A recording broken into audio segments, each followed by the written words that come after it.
Put the children to bed. It's time for Dan and Aldo to bare their souls.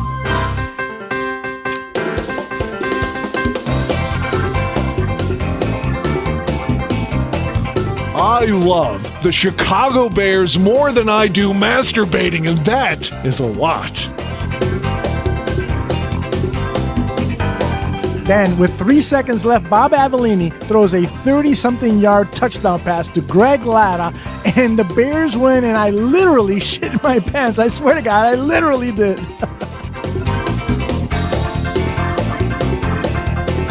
Eric Kramer, for me, I love the guy. He's a tragic figure. I mean, he embodies all that is.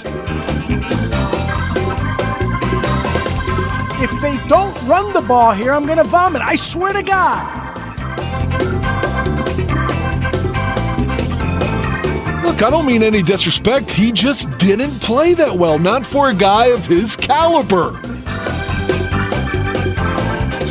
You know, they won, but I'm going to be miserable all week because they stunk. I don't really have any recollection of that at all, but I guess perhaps I blacked it all out. So, Dan, tape is the ultimate tool for scouts and for coaches to evaluate players, to detect plays and so forth. And they spend hours looking at tape, right? Why do they so often get shit wrong? I love the efficiency of bourbon. Ladies and gentlemen, Dan and Aldo.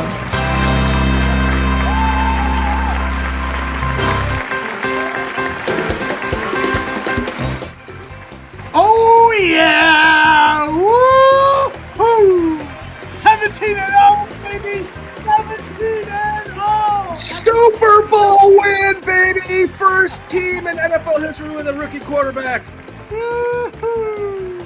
Are you all surprised that he only gets 3? I mean, of course, we can flex the schedule at various points, but on the paper, only 3 primetime games, albeit with one morning game in England, primetime there, but morning for us. It's kind of, I thought Caleb would get more love than that, you know? Yeah, I counted. See, I got lights up on all the primetime games. So week 2 is primetime, Sunday Night Football. Week 5, I'm counting primetime because it's 8:30 in the morning, but it's a nationally televised game. Okay. It'll be nighttime over there, right? Well, no, it's only 5 hours ahead over there. I think it's a 3:30 game over there, but it will be on national TV via the NFL Network. So, maybe they're counting that as a primetime game. So, and then, you go several weeks without a primetime game scheduled until Thanksgiving, and that's not primetime, but it's nationally televised. And then you've got 2 more games. One is a Monday night game, and the other one in Week 17, Seattle, is a prime Thursday game. Thursday game, yes. So 1, 2, 3, 4, 5. That's the limit you can give in terms of national TV games. So I think that's why they did it that way. And, the Bears have always disappointed in primetime games, so they probably took that kind of, low down approach towards exposing them to a national TV audience. By the way, the guy in the middle is not my brother. He is my son, Mr. Shorty from Bears Country Productions. What's up, Podfather? I'm so happy to have you here. As from time to time we get presidential people like Donald Trump and Joe Biden, Barack Obama, and Donald Trump wanted to send you a message. Yes. Well, look at this. Mr. Shorty is here tonight. How about you and I go pick up some strippers after the show? Aldo won't come because his wife will leave him. What a pussy. My wife would never do such a thing. And hey, by the way, anyone seen Melania? Well, that's your problem, Mr. Wow. Wow. No, Mr. Trump, I will not go out and pick up whores with you because my wife would do the same thing. So thanks for having me on, man. It's great to be with you guys. Thank you. I know I'm in town right now, and we wanted to do this live from your place, but your wife doesn't want me there because I pissed on her bushes. So, that makes for a better story than what is the actual truth, which is I know, I'm just kidding. I couldn't get a good audio without echoing, and it was actually Donna who helped me for 2 hours. Maybe she fucked it all up because she didn't want you to come. It's an honor to be here, though, with you guys. Thank you for having me on tonight. This is fun. Oh, this is a hell of a lot of fun. By the way, did you guys do a show last night, you and Dan Aguirre? He was traveling. Oh, so you just got. I wasn't traveling. I had been here, but I had nothing prepared because I flew in on Friday, and then I was with my mom all weekend, and then I had to go to work all day, and I got off at like 7, and it was like I don't have any time to prep for a show tomorrow. Plus, we kind of wanted the schedule to come out to have that to talk about, right? So yeah, there was nothing to do until the schedule. That's why the show's on Wednesday night this week as opposed to Tuesday. Right. Yeah. We'll get back to Tuesday next week. There should be some news out of OTAs or upcoming OTAs or something. But Bruja says, although I always thought the Bears games in primetime drew a fairly solid viewing audience. You're absolutely right. It's the second or maybe third largest TV market, and Bears fans are probably the best market because in New York, despite the fact they have double the population that we do, it is a divided fan base there between Jets and Giants. And the Bears... And their quarterback sucks. Oh, my God. Can I say one thing political? Just one thing. Okay. Did you see what Aaron Rodgers said this week about Putin and Mr. Biden? No. He went on some diatribe, and this is all I'll say. If you're a fan of Rodgers, or if you're a fan of Putin or whatever, then on the right, then have at it. But he said, I wish our president, referring to Biden, knew more about American history the way Vladimir Putin knows about Russian history. And I'm like, man, why does the right kiss Vladimir Putin's ass all the time? I'll never understand. Remember 40 years ago, Reagan called them the evil empire. Yeah. What happened to the Republican Party where they're like, dude, Russia's fucking, I'll suck every Russian's dick. But anyway, that's the end of my rant on politics. They've infiltrated us. They're all within the government now. They're like their families have been doing this for years, and now they're all Russians. Yeah.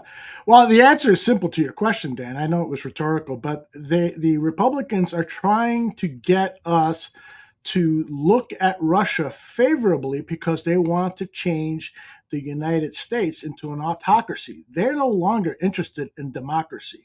And in fact, they haven't been interested in democracy for decades, but now that the demographics are definitively showing that there are going to be more Democrats than the Republicans as far as the popular vote, they're going to do whatever possible to stay in power. And if that means an autocracy, they'll do it. So no more political talk. Yeah, no more. We don't want to start getting hate messages from various people. So yeah, but we will hear from Biden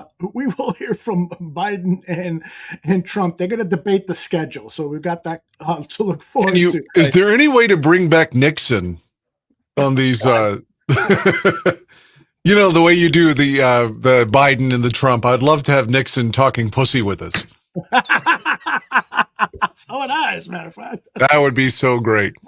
When Pat died, I got the most head I've ever had. Some shit like that. Yeah, they call me Tricky Dick for 2 reasons. You know one, I know the other. Can you guys convince my girlfriend to take $3,000 with me to Minnesota to celebrate my 30th birthday for a Monday Night Football game? That comes from Thy and SMI podcast. Thigh and Smy is so his name is Carl. He's our new producer. Oh, cool! Well, congratulations. Yeah. Is it Carl with a K? Is he a Russian too? Is it Karl Marx? No, I'm sorry. So Carl, Thigh is Carl, and Thigh and Smy have their own podcast. So go check those guys out as well because they do some good stuff over there too. So excellent. We'll do that. We'll definitely check you out. Aldi is where you get your groceries at a very low discount price. My name is Aldo. Joe. Aldo, what did you think of the Bears media? Oh.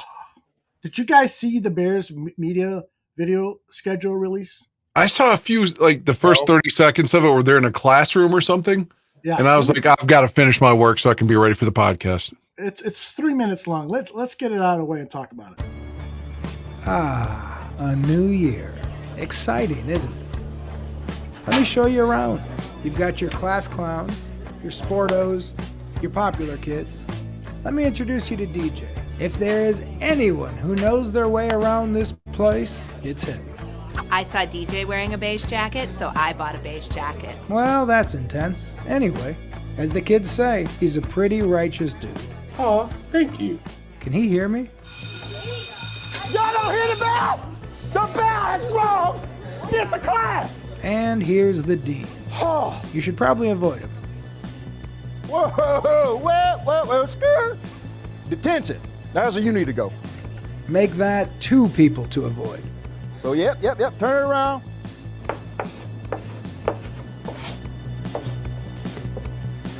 Ah, here we find the mathlete. They were runner-up last year, but that's pretty good. Now, this kid right here went completely unnoticed, and then bam! Suddenly they're the envy of the entire school. This exchange student was actually from Florida before moving to England. Or was it England then Florida? Wait, who's this? He doesn't even go here.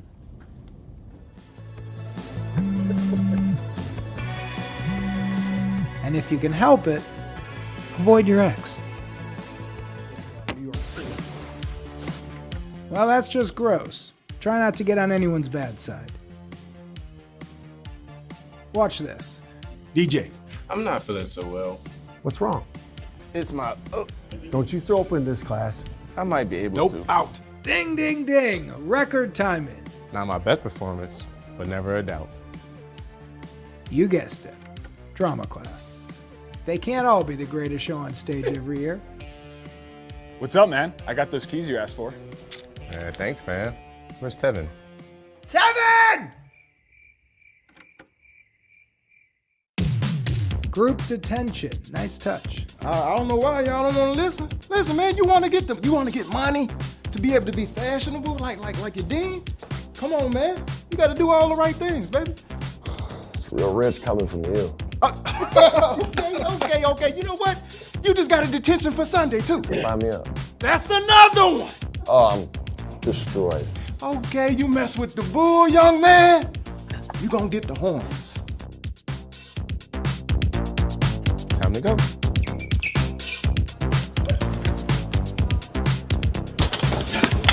You see anybody coming here? Just some old dude out of breath. Yeah, okay. You think it's a game out here, okay. The season moves fast. If you don't slow down once in a while, you'll miss it.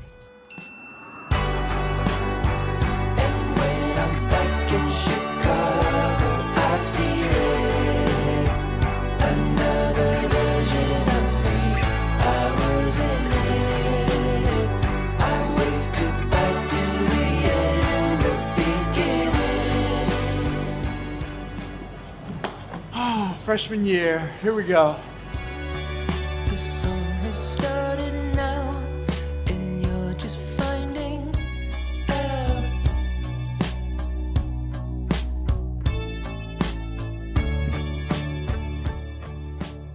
You're still here? It's over. Go home. See you this fall.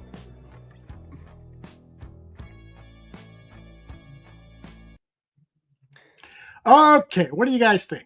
I hate Anthony Adams. I just I hate Spice Adams. God, that man gets so much love and for being like a player. He was okay. He was okay. I do. Who's the guy on the Bears right now that would be comparable to Anthony Adams? I don't even mean by position. I don't mean just by defensive line, but just a guy that's just like, he's okay. As soon as I saw him, I was like, Dan's going to say he hates Anthony Adams. Anthony Adams would be like Braxton Jones. Nah, Braxton's better than him. Like Lucas Patrick last year. Like he's okay. I buy that. He's okay. I mean, he's okay. What'd you guys think of the video overall? Shorty, tell me. I thought it was terrible acting. The best actor was Caleb Williams. He said like 4 words and he was the best actor. I mean, but I eat that shit up, man. That's what we do as Bears fans. We eat that shit up. Like, I cannot wait for the Meet the Rookies every time that we have a draft. So we eat all that shit up. What do you think? Well, I want to hear Dan first before I offer my opinion. I guess it's like Ferris Bueller and the Breakfast Club, and the concept is okay. And again, Caleb Williams coming out of the bus freshman year thing was the best part of the video. But for the most part, not feeling this one, man. Didn't like it. Yeah, it was. I thought it was awful. Yeah, thank you. Awful. I mean, it is a parody of Ferris Bueller. I didn't see any references to Breakfast Club or any other movie. I thought Anthony Adams was supposed to be the overbearing principal from Breakfast Club, but is he supposed to be Jeffrey Jones then, maybe from Ferris Bueller? I don't know. Who's a pedophile, by the way, allegedly. Yes, allegedly. I think he's in jail. That man loves children's dicks, for God's sake. Allegedly. But it's always difficult because I've done a lot of these with non-professional actors. As a producer, director, writer, you're told by the client, and by the way, we don't want you to cast real actors. We want our employees to do it. Oh, fuck, because it's going to be long days to get a good production out of them. And somebody very astutely said, I think it was Notorious TBG said, these are all one take. So they do one take and then move on to the next. And so that's the problem with doing something like that. You can't work with DJ to get a better performance out of him. And I thought he was horrible, fucking horrible. DJ looked like Muhsin Muhammad, I thought, during the whole video. I was like, God, I didn't realize how much he looks like Muhammad. Yeah, and I thought that, it was poorly scripted. The cute girl from who was wearing the Packers jersey, she is really fucking good in her videos. They should have given her a couple of lines, that it would have injected some energy and something different to the flow of the thing. I just thought it was a bad idea, a bad takeoff, terrible performances. I'm with you, Dan. Adams is just, he tries to act, so I'll give him that. But it's kind of an annoying feeling that I get when I see his stuff. I don't buy it. Did you watch the Seinfeld movie about the Pop-Tarts or whatever yet? No, I haven't seen it. Again, the only reason I liked it is because the Madman reference on it, but the acting was so bad on it, and it was like so just fucking corny, man, like intentionally corny. That's the way I feel Anthony Adams is. It's like he's like so desperate to be funny that it comes across as just so campy. Like, you remember every time you go to the game when he does that video before the game where he's like, boo! And he's throwing shit, and they're like, you can't throw shit on the field, and he does that video. Yeah, that's a video they show at the game. Yeah, every time I see him, I'm like, I wish this guy would have stayed in San Francisco, never been signed with the Bears, so we'd never have to see him. I know he's listening and saying, fuck that white guy. Who is that? He's saying, fuck those 3 white guys. Is what he's saying. Oh, no, he's saying the one good-looking Puerto Rican and the 2 white boys. I hate to shit all over that video because I know that the social media team had limited resources and so forth. But if I was the boss of those producers who worked on that, I would have said, guys, give me a different idea. First of all, a lot of people are not going to get the Ferris Bueller reference unless you make it really fucking obvious. Like, you start with the shot of DJ Moore in bed. And he's saying something, Look at the beautiful sky. I can't go to school today. Yeah, exactly. Right. And then, get another player involved to play that, the guy that wore the Detroit Red Wings jersey. His real name is Alan Ruck. He's been wasn't he Cameron? Cameron. There you go. Good. That was for me. Sorry. Yeah, no, that's fine. Oh, I love this picture, dude. Yeah, that's why I was trying to replace the one you have. The acting was so bad, I stopped paying attention. Yeah. So I have to actually watch it again to actually pay attention to it and figure out what the hell they all said. Because once Eberflus started talking, I was like, oh, Jesus Christ. Like, this is terrible. I know, and he was terrible. Why put him in there? Well, I don't understand. It would have been so easy to write him out of that. It was not necessary. This is kind of my point. Like, why is acting so difficult? Caleb Williams had 5 words, and he was the star of the show. Yeah. That's what makes him so special. Right. Well, and again, in my experience, when you're working with non-professionals, it's all about, coaching them up, coaching Eberflus up and say, dude, act silly. Dude, just have fun with it. We'll do 3 quick takes of that line. And then after you do 3, if you're still not happy, have him do it a 4th one and then demonstrate it for him and see maybe if he will be I don't want to start, directing here, but I was just very disappointed with it. And I know that last year there were at least a dozen that were really spectacular. And I expect that we're going to see some really nice ones in the next couple of days. But all right, so let's get into this schedule. Johnny Santucci has not sent me a message. I'm hoping he will be here for Bears State of Affairs. He's usually here in about an hour, a little less than an hour. But let's get into game 1 and talk about the opponent. And let's also start sharing some predictions as to who do you think is, what do you think they're going to do in that game. So Week 1, it's against the Titans, September 8th, a couple days after my birthday. Shorty, what do you got? By the way, I don't even know what the schedule is yet. So I'm seeing it for the first time with you. Oh, wow, cool. For me, yeah. I didn't have enough time to get into it. Yeah, I hear you, man. Yeah. I was feverishly trying to put this schedule together. It was like, I don't know if we'll be ready for the game. But it's at home, Caleb Williams against Will Levis. And let's take a look at this offense for the Titans. They've got some really, really good players. The problem is, and I'm not sure that's Will Levis because he's throwing right-handed there. Isn't Levis a lefty? I'm not sure. No, he's not a lefty. Yeah, Levis is a lefty, isn't he? Well, Levis is not a lefty, no. Guys in the chat, help me out. He The Bears is will beat the Titans. 1,000% not a lefty. All right. Well, anyways, Tony Pollard and Tajay Spears, not a great backfield, but definitely. Yeah, but Tony Pollard ran all over us when we were in Dallas last time. Yep. And Spears has got deceptive speed. He's I saw him down at the Senior Bowl. I really like him. And then the receivers are Hopkins, Ridley, and Tyler Boyd. And the tight end is a pretty good one too, Okonkwo. So they've got some offensive weapons to go for Levis. Plus, this offensive line is pretty impressive. J.C. Latham, Peter Skoronski, Lloyd Cushenberry, Daniel Brunskill. I don't know much about him, to be honest with you, and Dylan Randones. But so those 4 other linemen come, highly regarded. Skoronski played at Notre Dame. J.C. Latham is a rookie from Alabama. Dylan Randones, good player. So this offensive line is going to give the Chicago Bears a test. Now, the problem is look at Lewis's stats, though, man. Like if that Exactly. if those were Justin Fields' stats, everyone in Chicago would be like, he's the worst quarterback we've ever seen. Look at those stats. Pretty fucking bad. 58% completion percentage.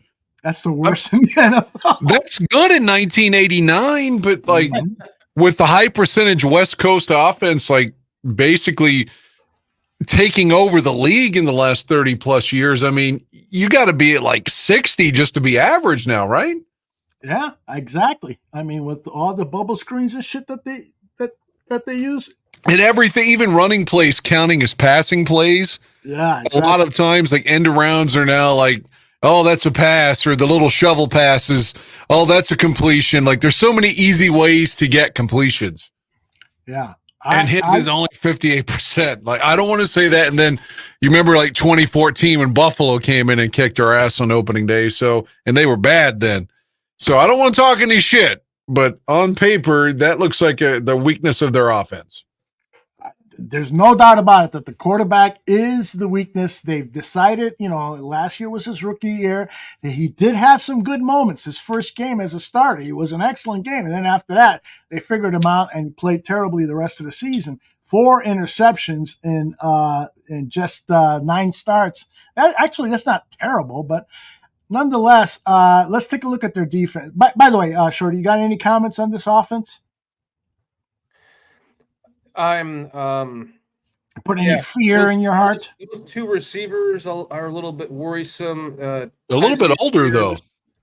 Yeah, a little bit older. Calvin really having taken a year off, basically. Will Levis, I mean, I really didn't watch any of him last year, but he didn't like. I was high on Will Levis coming out of college, and his combine was not impressive to me. So I really didn't watch him last year. So I really I have no idea what I'm looking at with him as an NFL quarterback going into year 2. But I know he has some pretty good receivers and a pretty good running back. That offensive line is pretty good. So I don't know. I mean, I think that the best time to get a team like this is when the Bears are playing the first game of the season, because nobody's going to know what to expect. I have a feeling that Caleb Williams is already talking to the staff and going, I want the first play to be a deep pass to the end zone for a touchdown, because he wants to just come out like balls out, and like prove that would be so like amazing if he did that. So I don't know. I'm not worried about the Titans. No, not at all. All right, are you worried about their defense? Sebastian Joseph Day at the defensive end position. Tavondre Sweat, the big rookie who, when he's not drinking and driving, he's playing pretty good football. Jeffrey Simmons, power Sweat. He's not. He's a big, fat nose tackle. He's not as good as our Sweat. But are they related though? No relation. No okay, relation. Okay. Jeffrey Simmons at the other defensive end. They play a 3-4. Harold Landry. By the way, this is a depth chart. All of these are from ourlads.com. Harold Landry, Jack Gibbons, Kenneth Murray, and Arden Key are the linebackers. The defensive backfield. They picked up L'Jarius Sneed from the Chiefs, who had a fantastic season. That nickel cornerback, Roger McCreary, he's like 5'8", 5'7". If they line up Keenan Allen against this kid, forget about it. Keenan Allen is going to fucking smoke that little guy's ass. So, not worried about them. Special teams, they got Nick Folk. He's not bad, and Tajay. He's queer as folk. Sorry. He kicked with us at the end of 17, I think, for like a game. Yes. So we can call him queer as folk, and that's a Showtime show. At least it was. So. Absolutely. So I'm not worried about this defense. If Caleb has some mastery over this offense, they're going to score 30 points. And the defense, the Bears defense, hopefully can continue where they left off last year. What do you guys think? I worry about everybody. I mean, everybody. You remember week 1 of 85 when Tampa Bay scored 28 points on our vaunted defense to start the season? And the Bears, thankfully, McMahon threw for like 350 that day and helped win. But so I'm saying, especially opening day, because no one plays the preseason like for real anymore. So it's like that's their first action since the last year for the most part. So anything could happen. Fuck yeah, I'm worried about I'm worried about every team on the schedule, but I hope that the Bears prevail in all of them. But yes, like anything could happen. Absolutely. But do you have them slated for a win this week against the Titans? It's at home, the crescendo of the new era, the new quarterback. It's not in prime time, so if he has some struggles getting his footing early on, I think the sky's the limit for a 1-0 start. By the way, Brandon Lawson is in the chat, taking time away from his various busy duties. Nice to see you, Brandon. He's going to be a featured guest on our show. He's going to talk about some real heavy-duty stuff that I think we will all benefit from. That's the only tease I'll share with you. But, Brandon, thanks for being here. Shorty, what do you say? What do you say? This is a victory. I saw you in the chat. Declare it. Win. This is a win. I'm not worried about... If this was the Packers week 1, I would think that was going to be a win, because week 1 is the unexpected. And we know what we're going to get from this team, right? It's all on tape. But nobody knows what they're getting from us with a new coaching staff, for all rights, like it seems like this is something special. Mm-hmm. It seems special. I think that Caleb might not necessarily have a Hall of Fame opener game, but if he has a good enough game that we can win this game, I really do believe we are going to win this game. Because I think he's literally going to come out and say, I want the first pass to be a deep ball for, down the right side. Let's see what happens. He's that kind of cerebral quarterback because he's thinking outside the box. I love this kid. I love this kid like no quarterback I've ever loved before in my life coming into the Bears. And Tyson Bagent, you loved that motherfucker last year. I tried to make a case for him, but only because of the weaknesses of Justin. I mean, this kid is what we've been waiting for. Caleb Williams our entire lives, guys. That's why I think that it's possible that this kid becomes the first rookie quarterback to win the Super Bowl. Because what are the Bears known for? Quarterback futility. They get Caleb, it would be so Bears that they would like break the mold, right? And we'd win a Super Bowl with a rookie quarterback. And this is the kid to do it. So this is a win for me. Dan, you're really looking like Mark Trestman tonight. I mean, like, I just want you to know. You know what? Hey, are you in a hotel room? Yes. Look at that. I was going to say, I was going to ask, what's the name of that? What's the name of that stripper, that whore back there? I'm going to get you in trouble. She's under the pillows. Yeah. Are those cum stains on your blanket? You can see those? I think those belong to other men. You're sleeping in other men's cum.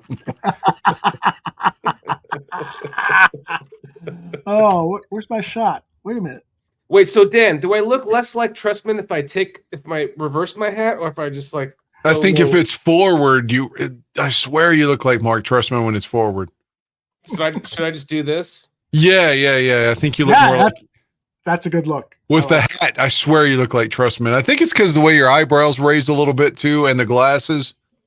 So I know that's why I wear my glasses, because I don't really have to wear them, but I'm missing half my eyebrows. So it always looks like my eyebrows are doing this shit. So it makes you look like Trestman. It looks like Trestman talking like Star Trek to somebody.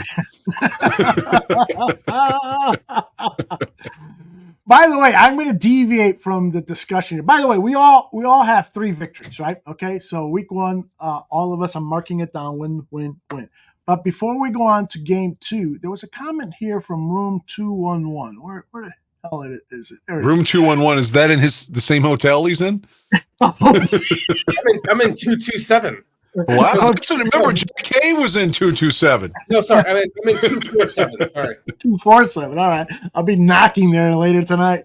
Hey, I got some whores. Me and Donald Trump. Can't wait to see what happens when the Bears organization ruins Caleb's career like they tried to do with Justin Fields. Thank God JF1 is with a much better organization. All right. We have to take a minute to address this, because here's something. We have, I think, even the most ardent Justin Fields fans, and I think we can say there were 3 of them here. Some of us maybe cooled off our passion for him as the season went on. Not me. Okay. But there was a time when you were like, I'm done with him.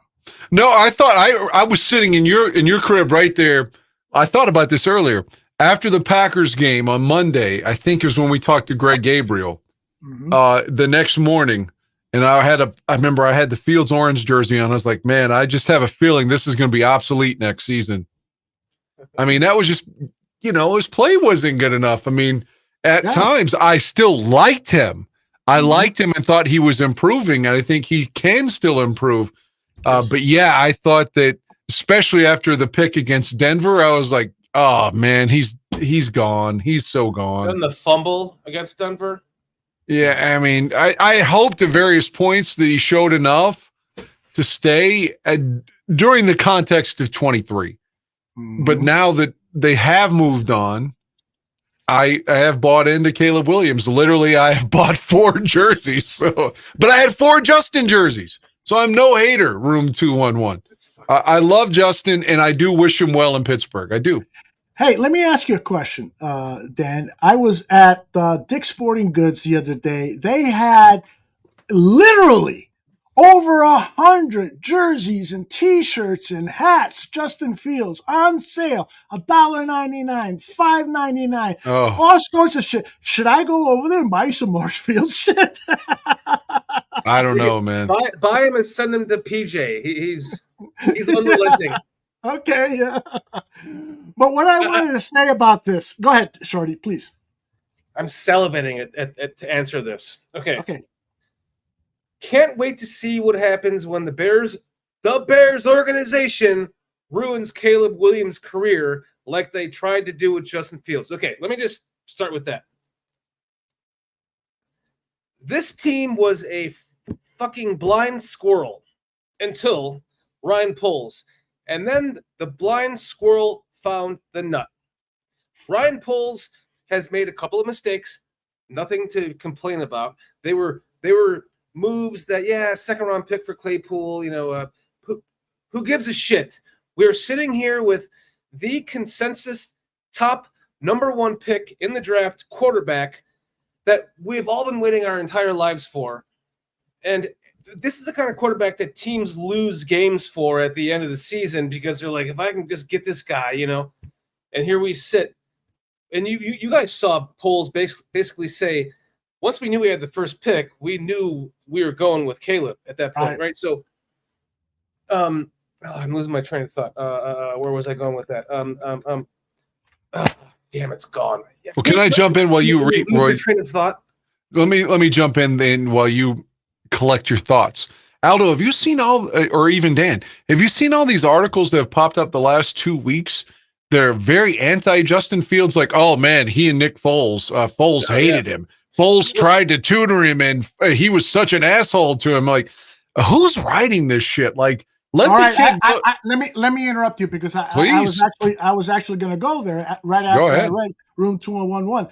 Ty Dunn, who used to write for the Green Bay Packers, he has his own Substack account. He's the one that has written that, and he is quoting a former Chicago Bears coach who basically said Fields would drop back to throw, and he was looking at the entire field without processing and without targeting and without thinking, and it was very, very frustrating. He went on to say, and this is not new, Josh Lucas also said it on Chicago radio and I think on the NBC Sports Chicago show that there were problems between Nick Foles and Justin Fields. And Foles was basically brought in here to tutor him and to provide a bridge and so forth.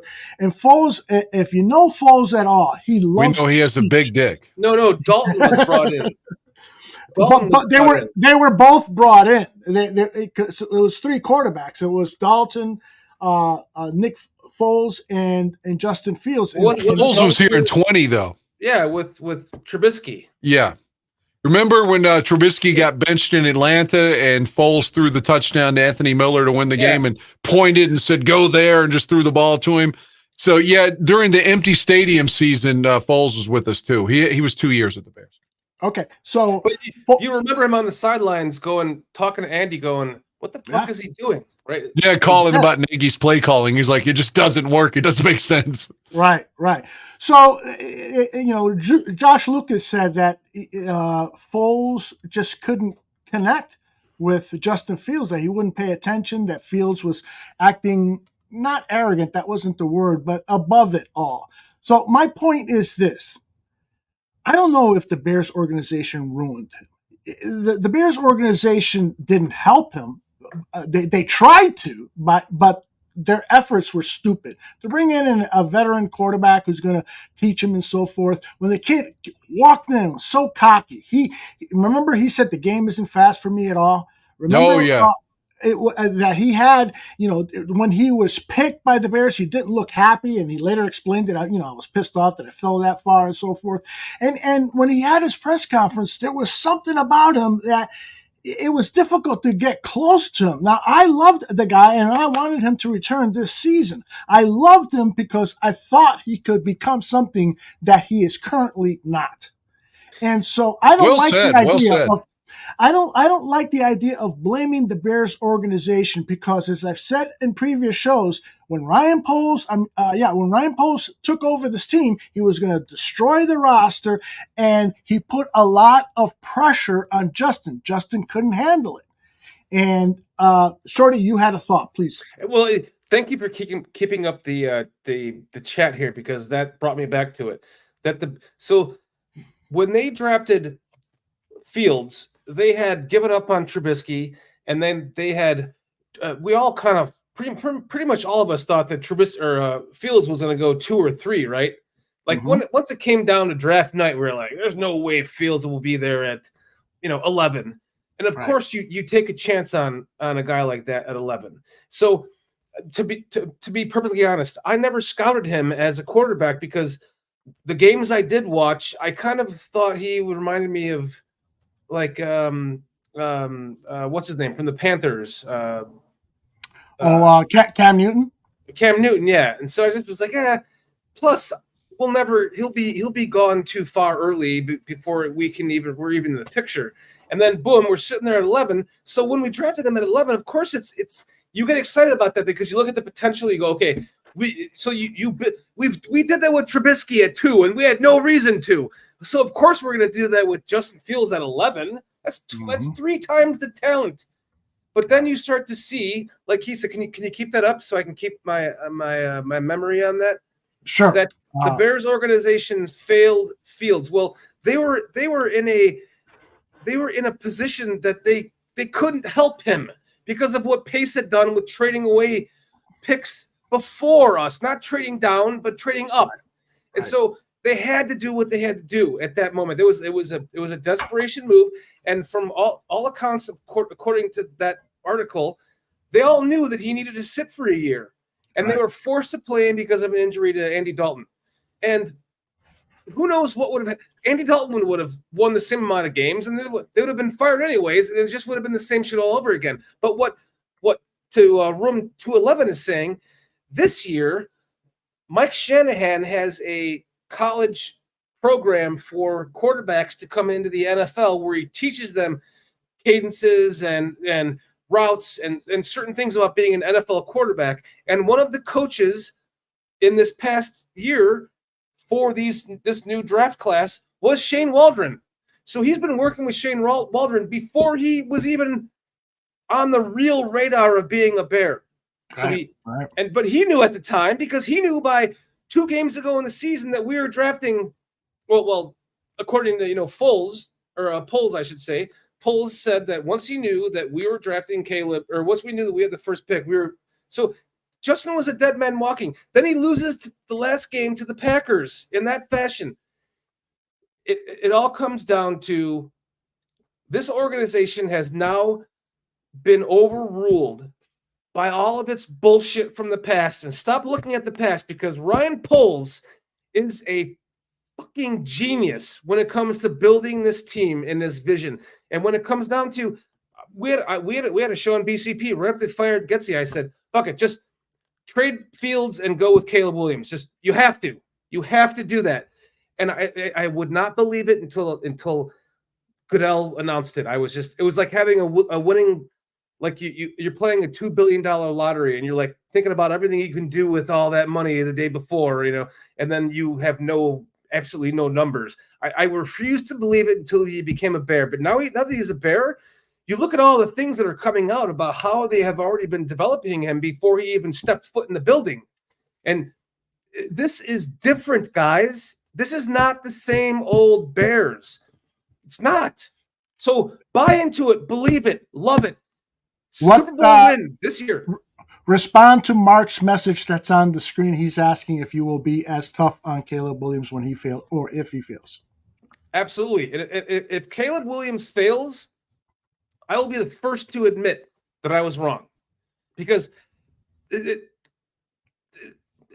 Caleb Williams fails, I'm going to cry on air, I think. You have the first pick in the draft with a quarterback like this. I'm not going to use the word generational, because we're still in the Patrick Mahomes generation, but he's generational for an NFC quarterback. Everyone's in the AFC. So if he is even half as good as we think he is, he's going to dominate the NFC. There's nobody who's left after him. So yes, this is it, guys. This is it. This is it. Yeah, and again, I'm so fucking excited. I can't even. I want Dan to put the button on this. I'll just add that there's a lot of people to blame here. There's a lot of people. Justin got caught in a rebuild that wasn't about him. It was about building the team overall, because Poles could have made different decisions to expedite the development of Justin Fields. There's no doubt in my mind. But what he did was pay attention to the board, get the best players available. That's why 2 defensive tackles were taken last year, as opposed to wide receivers to help expand the offense and give him more weapons, or offensive linemen to give him more protection. And also, he made a mistake in hiring Luke Getsy, who wanted to turn him into Aaron Rodgers and didn't recognize that he didn't have those skills. And that might be, I won't go there. But so there's a lot to blame here. And I just feel like Justin deserves a whole lot of blame, too, for the way that he behaved in the locker room, in the quarterback room, and the way he was taught. I'll never forget this play. It was that first play in the Minnesota Vikings game. Empty backfield. Yeah. The play is drift to the right, Justin, and then throw that quick pass.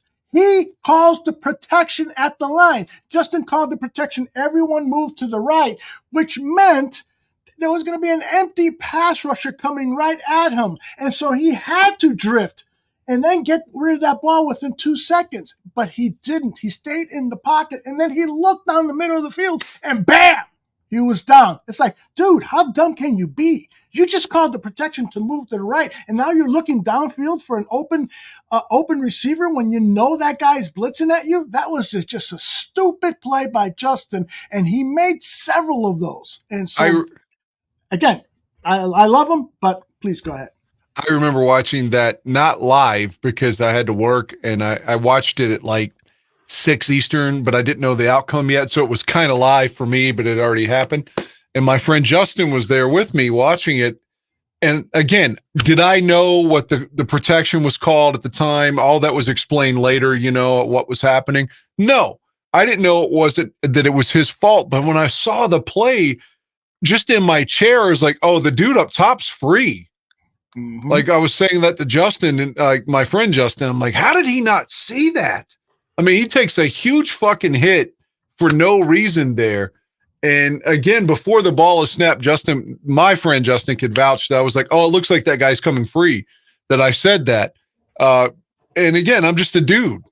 So that was confounding sometimes. And you'd be like, well, how did Fields not see that? Because he's 100,000 times better than I could ever be at football. But yet I saw the dude coming freely, and apparently he didn't. Right. 211 goes on to say, I can't wait to see every interception, sack, and holding on to the ball by Caleb Williams. So are you a Bears fan? Because that's going to happen to every quarterback. Is this Jordan Silvera, whatever? I don't understand that attitude. Quarterbacks are going to throw interceptions, and they're going to hold on to the ball too long a little bit of the time, and they're going to get sacked. It's a fucking quarterback's world. Room 211, do you think that your allegiance should turn to the new quarterback? And because we can't go back and change this decision. Fields is gone. And by the way, he's gone for a 6th-round draft pick. And the team that traded for him is talking about him returning kicks. There is a reason why the trade value sunk as low as it did, because these people watch film and they saw that Luke Getsy may not have been perfect, but he's damn good enough to get a job with the Raiders. And maybe that's the biggest mistake. Yeah, and maybe that's the biggest mistake. Okay, so 211 is trolling. All right, he's doing a very good job. Let me make a quick comparison to your question there. I know you weren't addressing me there, but seriously, you know how when you're a kid, I mean, for you, I get was it Sayers that was your favorite as a kid?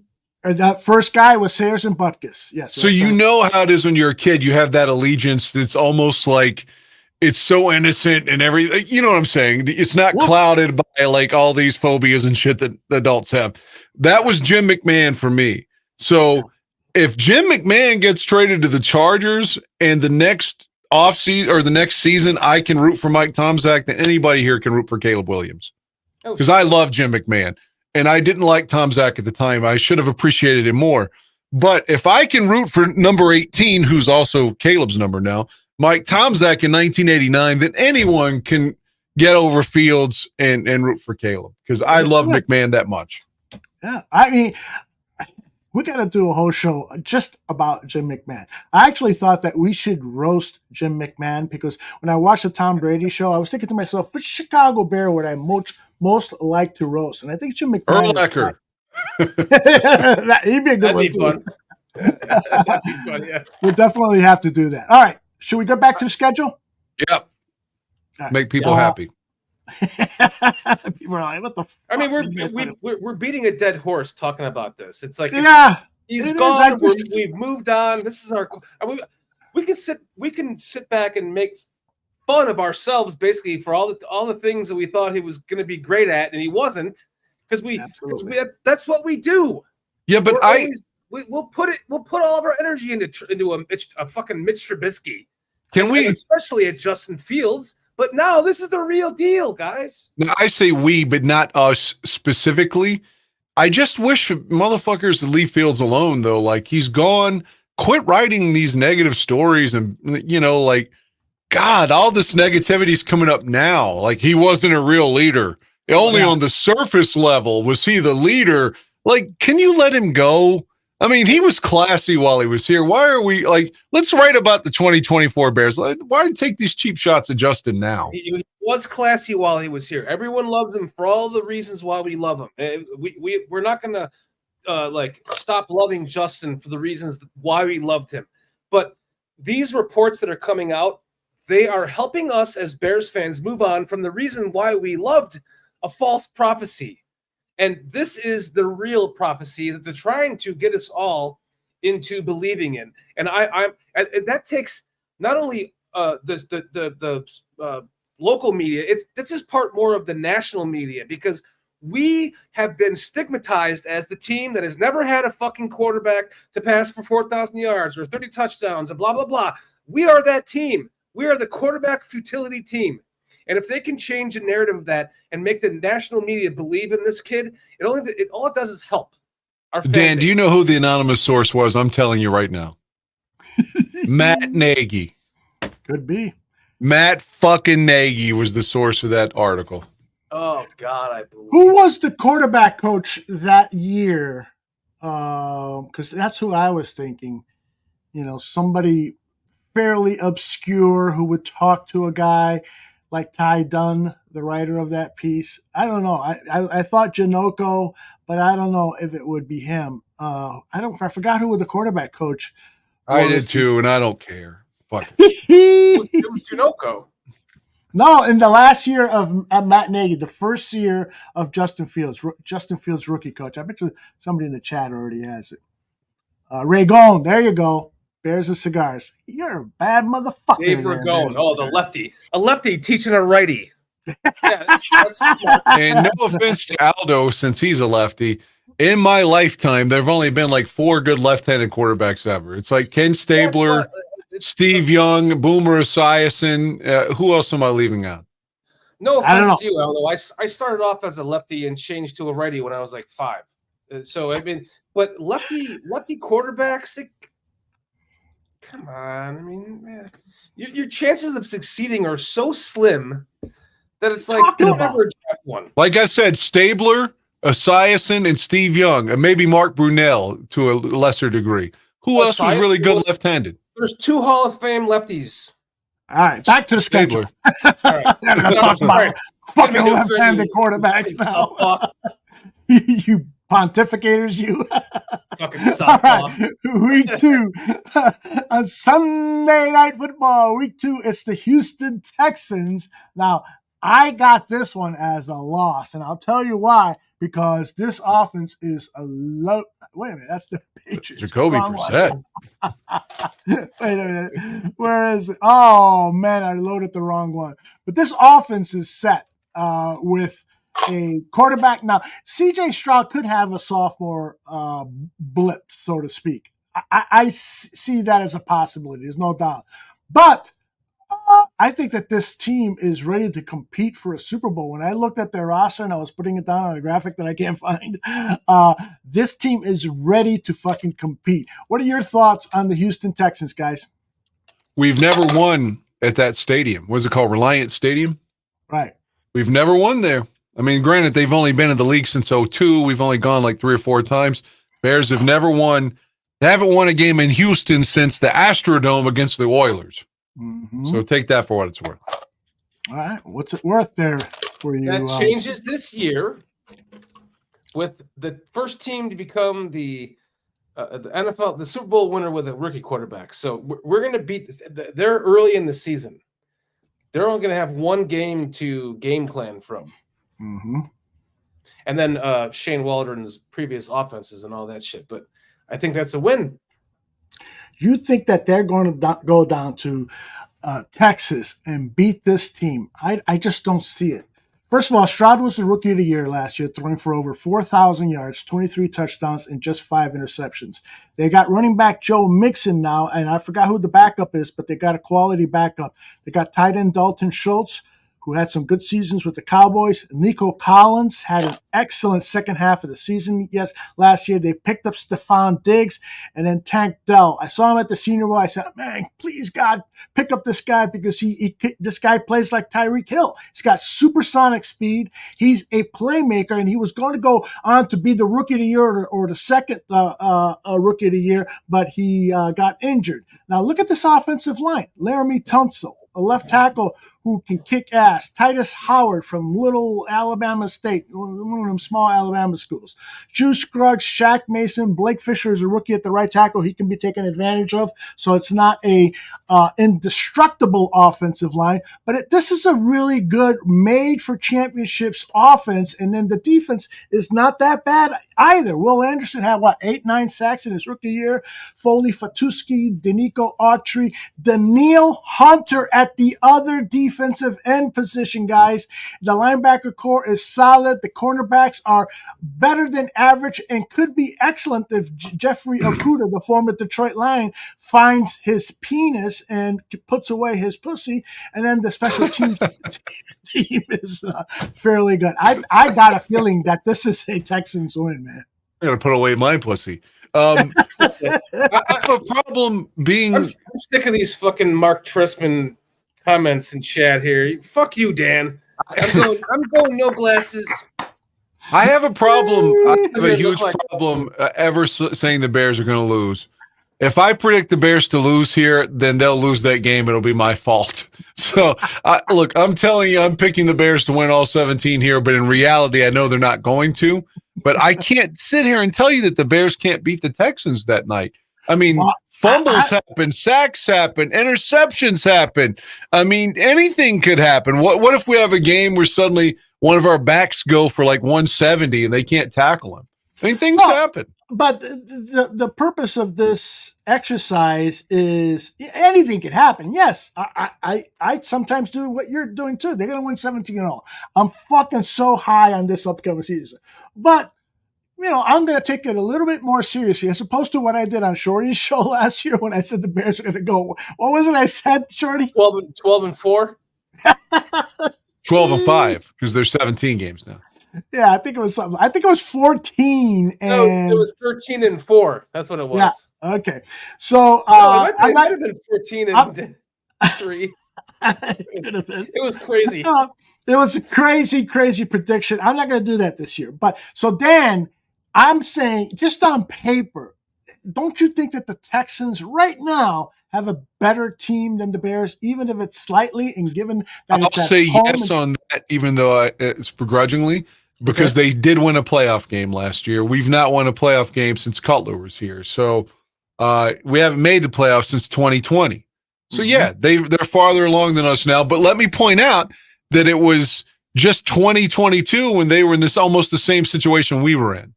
So they had a quick turnaround, is my point.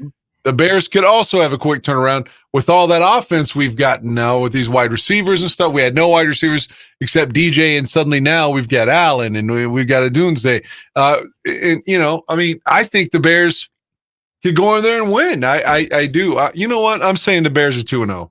Fuck it. All right, I got you down, and Shorty as well. I've got them down for, a loss. I got them down at 1-1, and you guys have them at 2-0. All right. I do. We move on to our. That's the time to beat a team like Houston. This is the second game of the first game.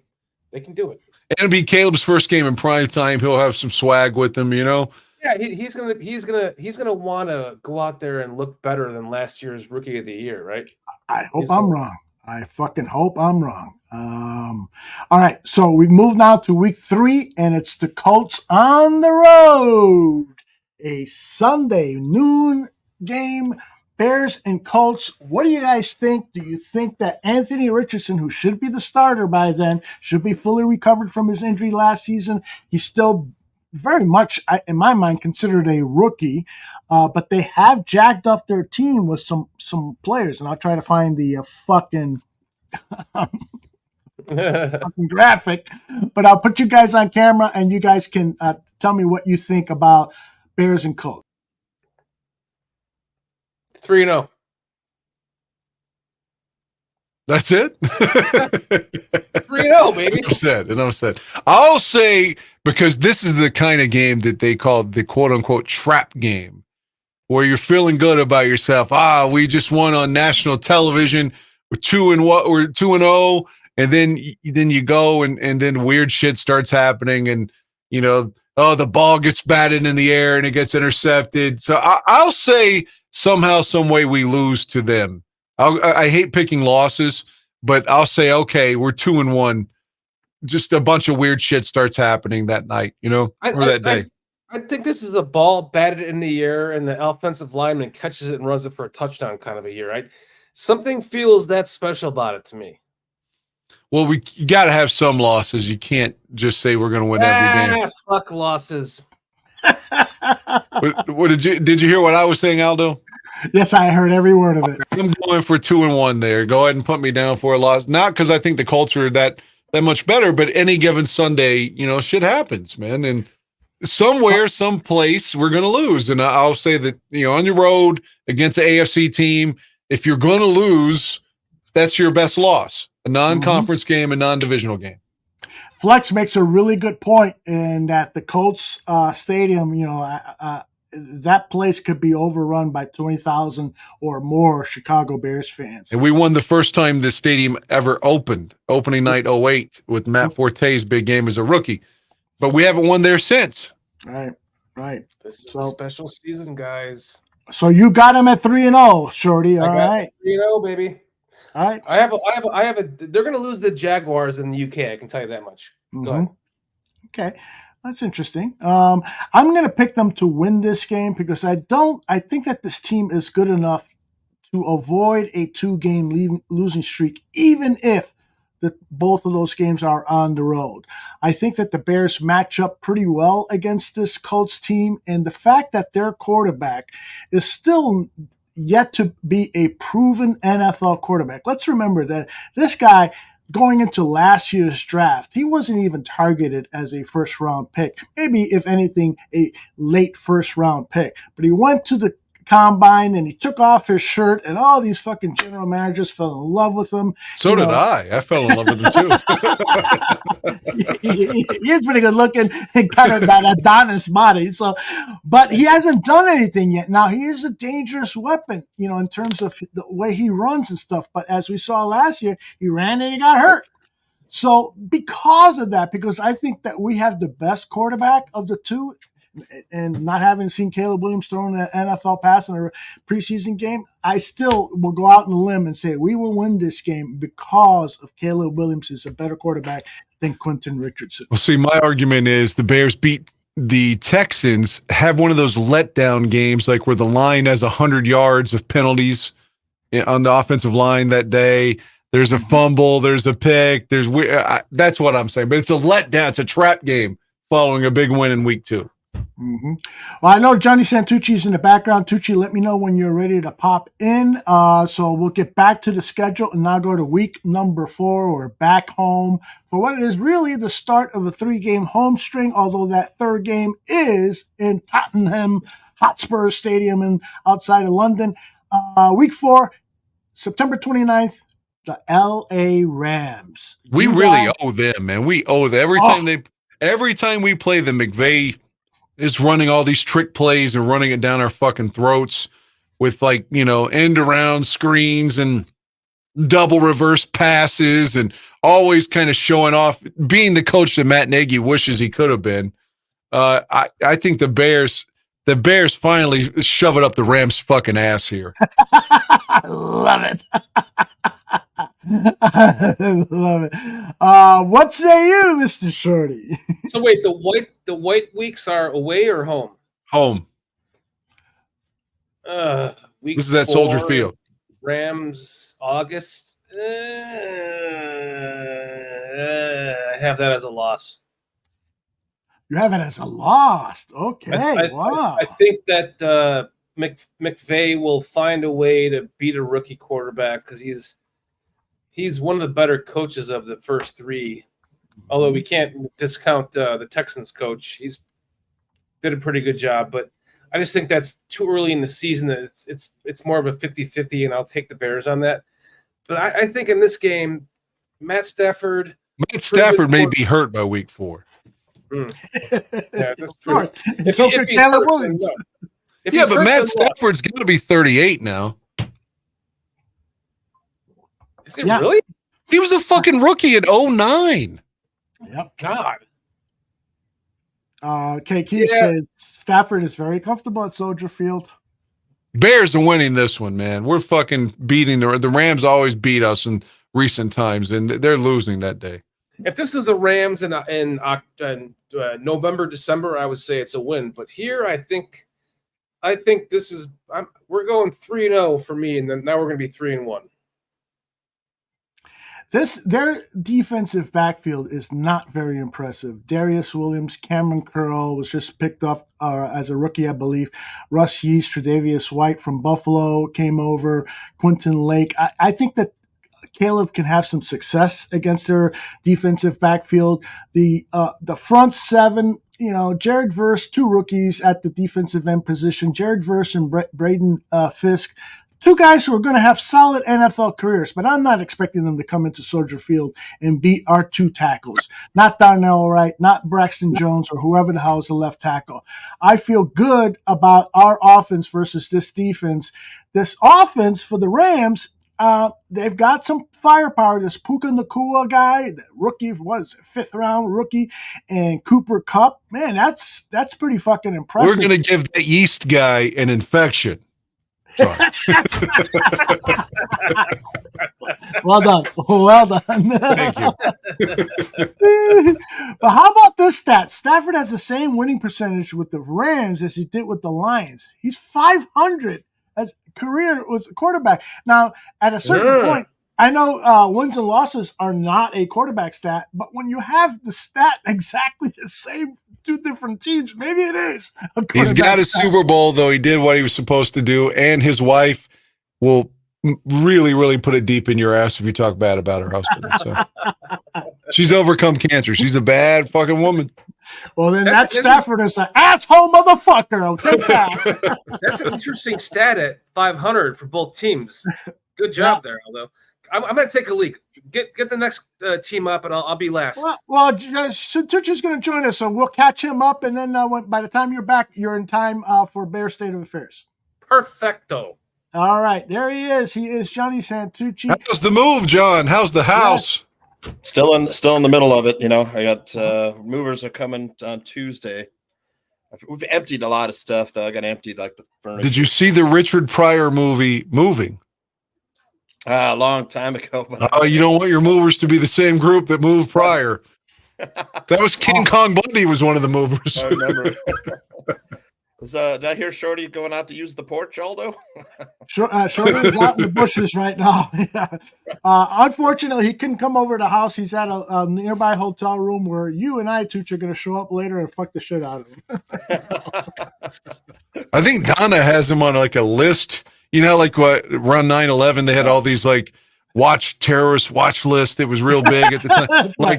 At the airport, if you see this motherfucker, tackle him. That's the way Mrs. Gandhi has got him at the house. I'm sure. Tooch, do you have a Bear State of Affairs for us? I almost was like, man, because I've been so busy. I mean, like working, and then after work, come home and bring boxes to the house. Try to make a trip with both SUVs loaded up, and then go back. I'm off all next week, so should be enough time to get it done. Starting Saturday morning, just Saturday, Sunday, Monday. Then the movers are coming Tuesday. Mm-hmm. Toots, did you know that Steve Zimmerman is moving close to you and Aaron Mikulski? Yeah, I already talked I didn't know that. Those guys. Yeah, he's moving to Glenwood, Iowa, which is like a suburb of Omaha. That's Zim? Yeah, Zimmerman. Yep. He's super happy because he bought like a 3-bedroom house that's like the same price as a studio condo in Denver. So he's super stoked. Yeah. I'm happy for him. And then he texted me today and he's like, call Aaron or text Aaron and Adam Sham. The Bears are playing a preseason game in Kansas City. So he wants to meet up for a preseason game in Kansas City. It's like, that'd be fun. Aaron Zimmerman and Adam Sham from Fantasy Football Goon. So maybe I'll take a road trip. Hopefully, it's on a weekend when I could do it and then head over there. But how far of a drive is that from your house to Kansas City? Kansas City, about 3 hours. So that's plausible then. Yeah. Yeah. It's nice. I'm a sucker for KC barbecue too. Last time I was there, man, I had some good barbecue. We're a sucker for your state of affairs, so why don't we get to it? Yep. Listen, if the Chicago Bears were as smart as they think they are, they would draft the Tooch at number 1. No one is better. He's a lot better than those filthy animals, Dan and Aldo.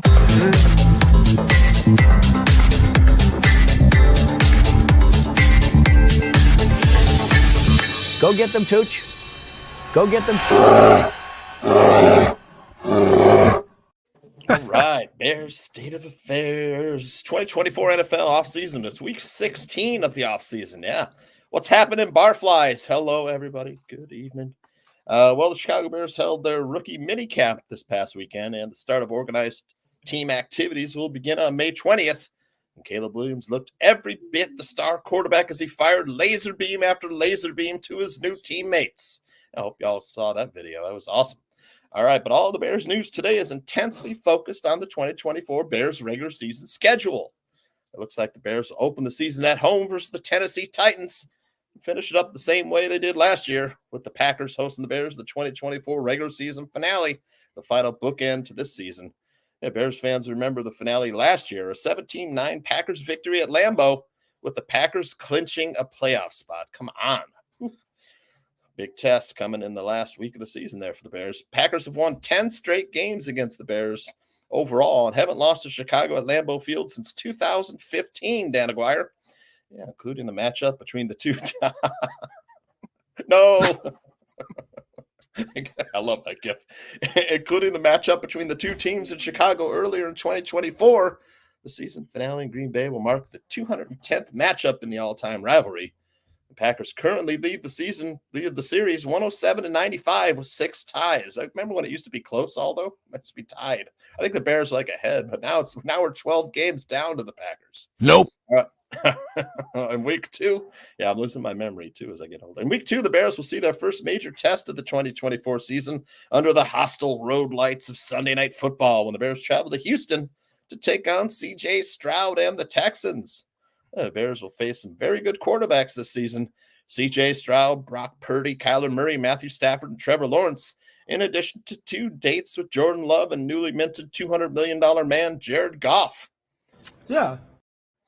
They'll also get rookie quarterback Jaden Daniels, second-year signal callers Will Levis, Bryce Young, and Anthony Richardson, as well as the winner of expected quarterback battles in New England, Drake May versus Jacoby Brissett, and Minnesota, Sam Darnold or J.J. McCarthy. Well, based on 2023 team records, the Bears are projected to have the 3rd easiest strength of schedule, with a 2023 opponent win percentage of .467. And odds makers have the Bears over-under regular season win total at 8.5, which means 500 basically. However, one thing really stands out about the Bears' schedule. The Bears don't play a division game until week 11. What the heck? The Bears face 3 straight AFC South opponents to start the season: Tennessee, Houston, Indianapolis, and the Jags in week 6. And they will not have a single divisional game until week 11. That means 6 of the final 8 weeks are NFC North games. That is absolutely unheard of. Unheard heard of. Everyone on this show's a dog and a loser. Not John. He's the best, except for me. Except for me. Thank you, Mr. President. I wonder if there's ever been another team who's had a schedule like this before. Well, the optimist in me says, well, at least the Bears will have 10 games to tighten things up before they play the other teams in the division. But Aldo and I, the pessimist in us are saying the second half of the season is where the wheels could really come off the wagon. let's hope not. Ay, Dios mío. Thank you, Heidi. But there's always hope, and any good eternal optimist Bears fan has learned by heart to keep hope alive. There are plenty of reasons for Bears fans to have hope in the 2024 season. The schedule is near the top of the list of reasons, along with the improvement at quarterback, offensive coordinator, and the skill groups. But most of all, big-time hope comes in the way the Bears GM has rebuilt the roster. Yeah, look at that. Nice. Look at that roster in 2021. The Red Rifle. Anthony Miller is no longer in the league. He can't find a job. Yeah, 3 years later, we're looking pretty good. Yeah, thank you, Mr. Poles. Yeah, the season's roster is a vast improvement over the roster in Ryan Poles' first season as Bears GM. Ryan Poles said he was tired of hearing about Chicago Bears history. Aren't we all, right? So he took the Bears into a new Caleb Williams era, and that's enough to give this old Bears fan reason for hope. That is Bears State of Affairs.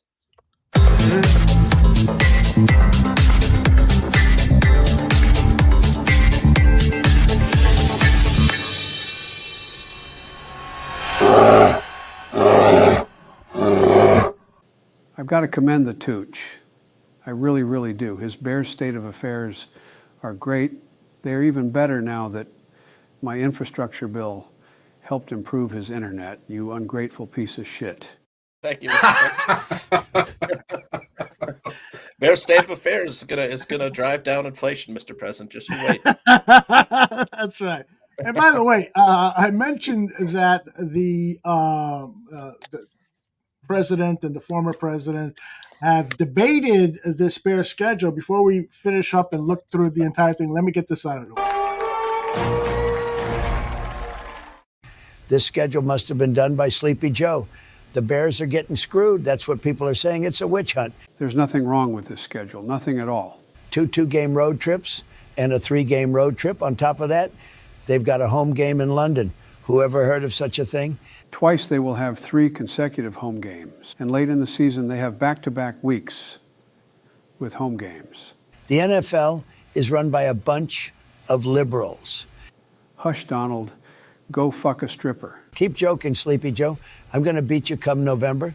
You're a one-time president, just like Jimmy Carter, who, by the way, looks more alive than you do. How are you going to win an election wearing an ankle monitor? One more thing before I leave. I got to be at that goddamn courthouse early in the morning. 8 wins, 9 losses for the Bears. 10 wins, 7 losses, and a wild card slot. Bet on it. At the goddamn courthouse. Thank you, Mr. President. I really appreciate you joining us on the show. Or as Mr. Trump would refer to Jimmy Carter as Jimmy Connors, the tennis player. Yeah, that really happened, by the way. Yeah, it did. We all make mistakes, right? Now, let's go back to the schedule. I want to get Tucci's Hold on a second. Hold on a second. What's up, Tuccini? Good to see you again. Mr. Shorty. Hey, what do you think about my I'm going with the Robert De Niro look tonight. Yeah, not bad. I cannot fucking stand being referred to as Mark Trestman lookalike. So I'm trying something out here different today. You. You. Oh, yo. You know, something we never acknowledge as De Niro fans is that he's been in a lot of shitty films over the years. A lot of great films, but he's made a lot of bad films too. Can you pull him? Can you pull him? Pull him? Like we do on my show. We pull like Meet the Fockers or Meet the Fuckers or Fuck the Fuckers or whatever. Oh, okay, I'll give you that. Oh, God. Oh, you're right. That was fucking terrible. Okay. There's like 5 of those, I think. What happened to Ben Stiller, too, right? I haven't seen him on a movie in a while. Yeah. Sorry to blow that up. Map there. I just want to say hi to Tuccini. What's up, my friend? Wow, working my ass off. packing and unpacking, moving and unpacking in the next after Friday, then 9 straight days of that. But that is also known as misery. Yeah. Oh God, that's the worst. Worse than moving. Worst. It's like It is the worst. There's no doubt about it. You get down to the end, you're just like throwing shit in trash bags. Exactly. Throw this shit away just so I don't have to carry it. Yeah. All right, Tooch, I want to get your thoughts on the first 4 games. We got Dan right now has the team at 3-1. So does Shorty, and so do I, although the losses are all coming in different games. I got the Bears losing at Houston. Dan has the Bears losing at Indianapolis, and Shorty has the Bears losing against the Rams in week 4. Give me your predictions for weeks 1, 2, 3, and 4. Well, I think the Titans will probably Bears usually start off good with that opening thing. They've had enough time to prepare. They usually spend like a few extra weeks on the first week's opponent. So I like that to be a win. It's going to be a tough road trip to Houston on Sunday Night Football. A lot of pressure on the rookie. And CJ Stroud and company, they've been damn good. The defense is good. The offense is good. It'll be tough, but I don't see the Bears coming away with the win in that one. Indianapolis certainly winnable. I think they could probably win that one. I think the Rams will be a tough test, though. But at least I think there'll be a lot of scoring in that game. So give me a one-loss record for these 4 games. Let's say 2-2. 2-2. All right. Damn. And this guy's a professional gambler, by the way. For those of you who do not know, Johnny Santucci is considered one of the best handicappers in the United States right now. Anthony's going for his 11th straight win on Friday. So look at that. Look at that. Yeah. And I've been taking time off. I'm just so isn't busy. that the key to gambling? Is when you don't have the time to do the proper research get your ducks in a row. Don't fucking bet. I've been it's I mean, the NBA playoffs are nice and stuff. Baseball is just starting out, but the best times are in the fall, when you have the both football, college and pro, and college basketball coming back. So I'm fine with waiting until football season starts. So excellent. Yeah, right. Got that. I got that. My wife hasn't been doing that, so I'm like, what the hell is in this box? Got to write where it goes, the destinations and which room and stuff. So I got a lot of books, and for some reason I got me too. This huge fucking box, and I loaded it all with books. And when the moving company guy showed up, what the fuck? Yeah, I did that with CDs one time. One giant box of CDs. That motherfucker told me you're gonna have to tip me twice the amount for me to pick this shit up, and I'm like, okay. Yeah. Small boxes for the hardcovers, and you can load a bunch of paperbacks in one, a bigger box. But CDs, you got to go small boxes too. Those motherfuckers add up. Yep, indeed. All right, so back to the schedule. We are now in week 5. Tooch has them at 2-2, and the 3 of us have them at 3-1. Yep. Let's go to week 5. Does anyone disagree with me when 4-1? This is an easy victory. Yes. This is the game I may want to attend. I like this victory. I think this will be a victory here. Yeah, I mean, there's nothing going on here, guys. Bryce Young, Jonathan Brooks is a rookie. Chuba Hubbard, he's okay. Tommy Tremble, he's a good tight end, but he's not going to fucking beat us. Deontay Jones, Xavier Leggett, Adam Thielen, they could get, maybe 200 yards passing. The offensive line is so-so. It's not very good. Oh. The defense, Derek Brown, Shai Tuttle, Ashawn Robinson, journeyman, Jadeveon Clowney, journeyman, Shaq Thompson. There's nothing here. Fuck you, Eddie Pinheiro. Fuck you. I'm by 2 guys. Amir Smith-Marsette's still returning kicks there, too. Let me play devil's advocate and say the Bears nearly were defeated by Carolina at home last season. Well, if you're going to look at things logically, then, fuck you. Okay. Pull that guy. Pull him. I say the Bears win big this week. All right. Anyone in the chat room disagree? Oh, KQ nailed it. Slaughter. By the way, our starry 10G wants to know where's Nikki tonight. She's there. She's out with former President Trump. She called Dan a cuck. Yeah, she's. Oh, was that Mr. Shorty? She was. Yeah, I she was thought it calling you. Dan a cuck. No. Wait, she called me a cuck? Yeah. Of who? I thought it was you. No, well, maybe it was. I'm just going to lie and say it was. Fuck you, Dan. You're Dan. What? I'm Shorty. He was talking when she said it. So At the That's very least, I'm the hilarious. other Dan. Yeah. All right, let's get back to it. Week 6. Where are you scheduled? God damn. And by the way, it. Tooch, Nikki is involved in a huge move as well. She's moving in for Moving with into your us. place. Yeah, June 2nd. So she's in the middle of it too. It sucks. So she has to throw half her shit out. No, we got enough room for all of her stuff, but it's like moving it, you know. Yeah. All right. Week 6. Who do we got on week 6? It is the game in London. And is Aldo going? Are there any updates? There is an update. I am not going to go. Wow, why not? He could have met up with Chris Watts if he did.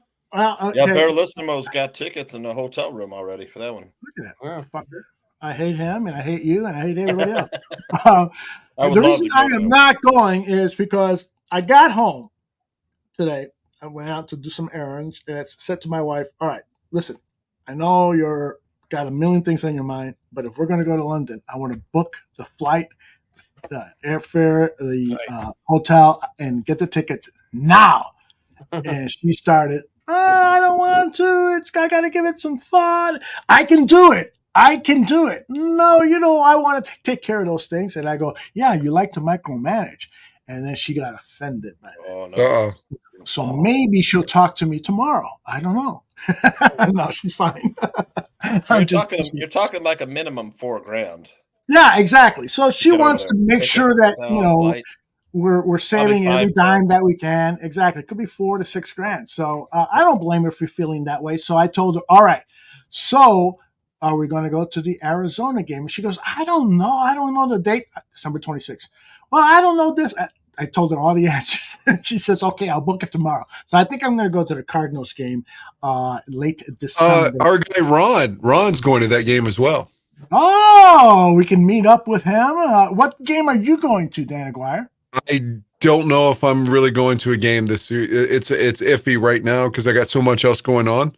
Because you're getting married in August. Yeah, but if for some reason, because I know Dan and Chris Watts are probably going to go to that Detroit game, I think, right, Dan? Yeah, it's looking like it. Jason UK Bears, who does the British Bears show with Chris, he just booked his flight from the 18th to the 30th because my birthday is Christmas and I turned 50. So Chris is trying to make that. So it'll be like one of those two games, if not both of them. The Thursday night game against what is that? The Vikings? Seattle, isn't it? Seattle, yeah, or the week before, or both. So we'll see what happens. I have to get on that shit like tomorrow to plan all this for people that are like flying in from the UK because I have a couple different sources I can get tickets from, but I gotta be like tomorrow, like you guys, they're like Jesus Christ, like lay off, like the schedule just came out yesterday. I feel like a maniac just asking them that quickly, but that's what'll have to happen so they can plan their tickets. So it'll be the 22nd or the 26th. What about you, Aldo? If you don't, since you're not going to Europe, and I know you said you're going to Arizona, is there a chance you go to Soldier Field this year too? Well, before I answer that, I want to make sure that Nikki has clarified. She believes that both Dans are cucks. Well done, Nikki. She could have included Aldo and I, but that's right.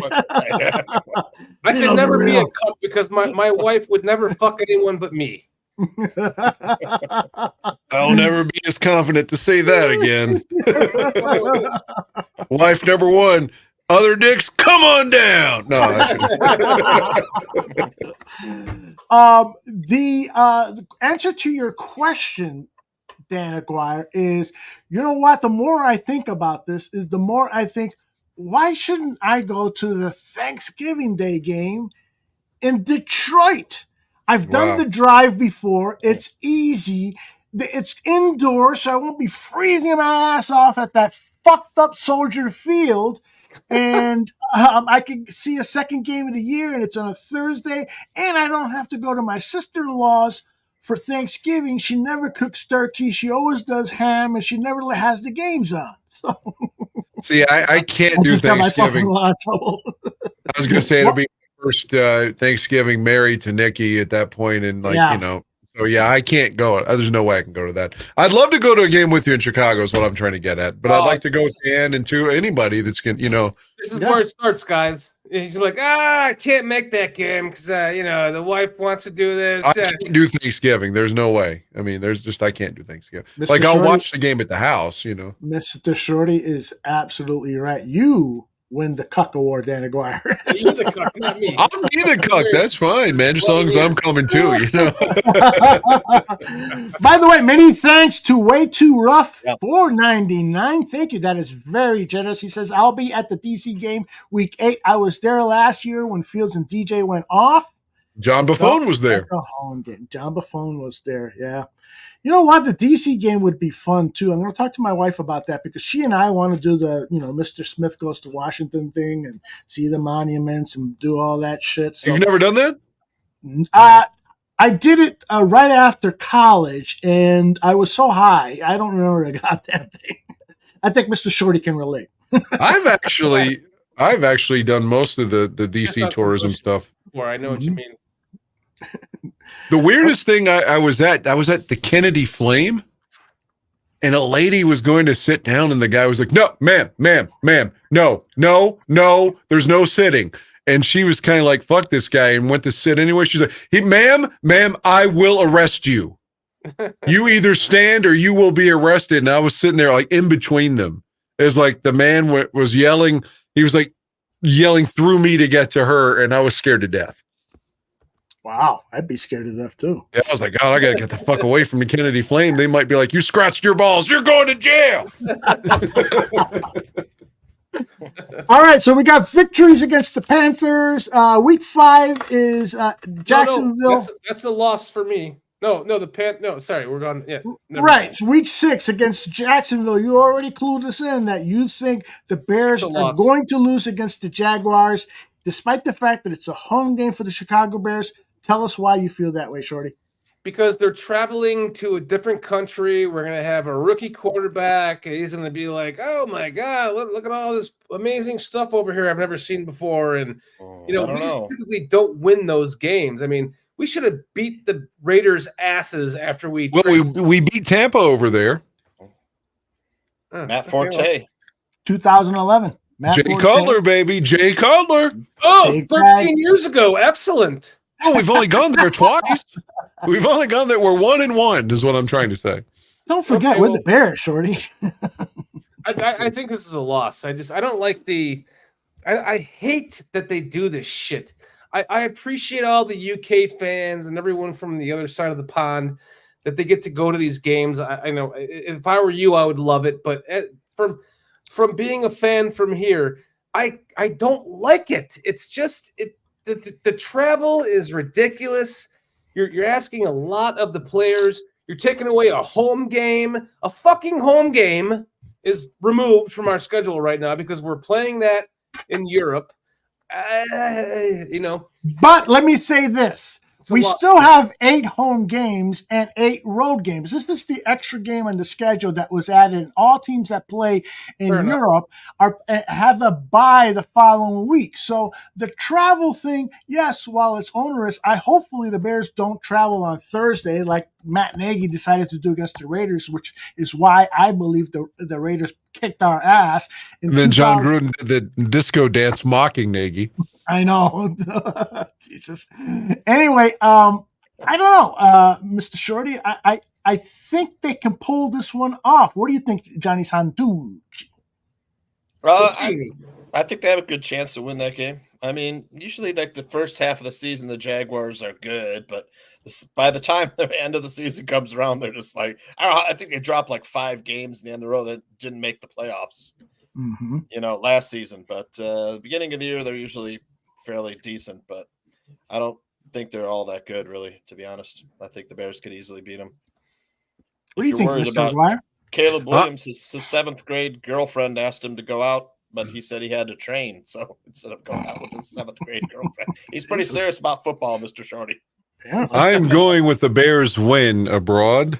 Yeah, I think that will put me at, let's see, 2-1, 3-1, 4. It puts us at 5-1. That's right. Shorty, you got a loss. Santucci, what do you have? I'll take him a win.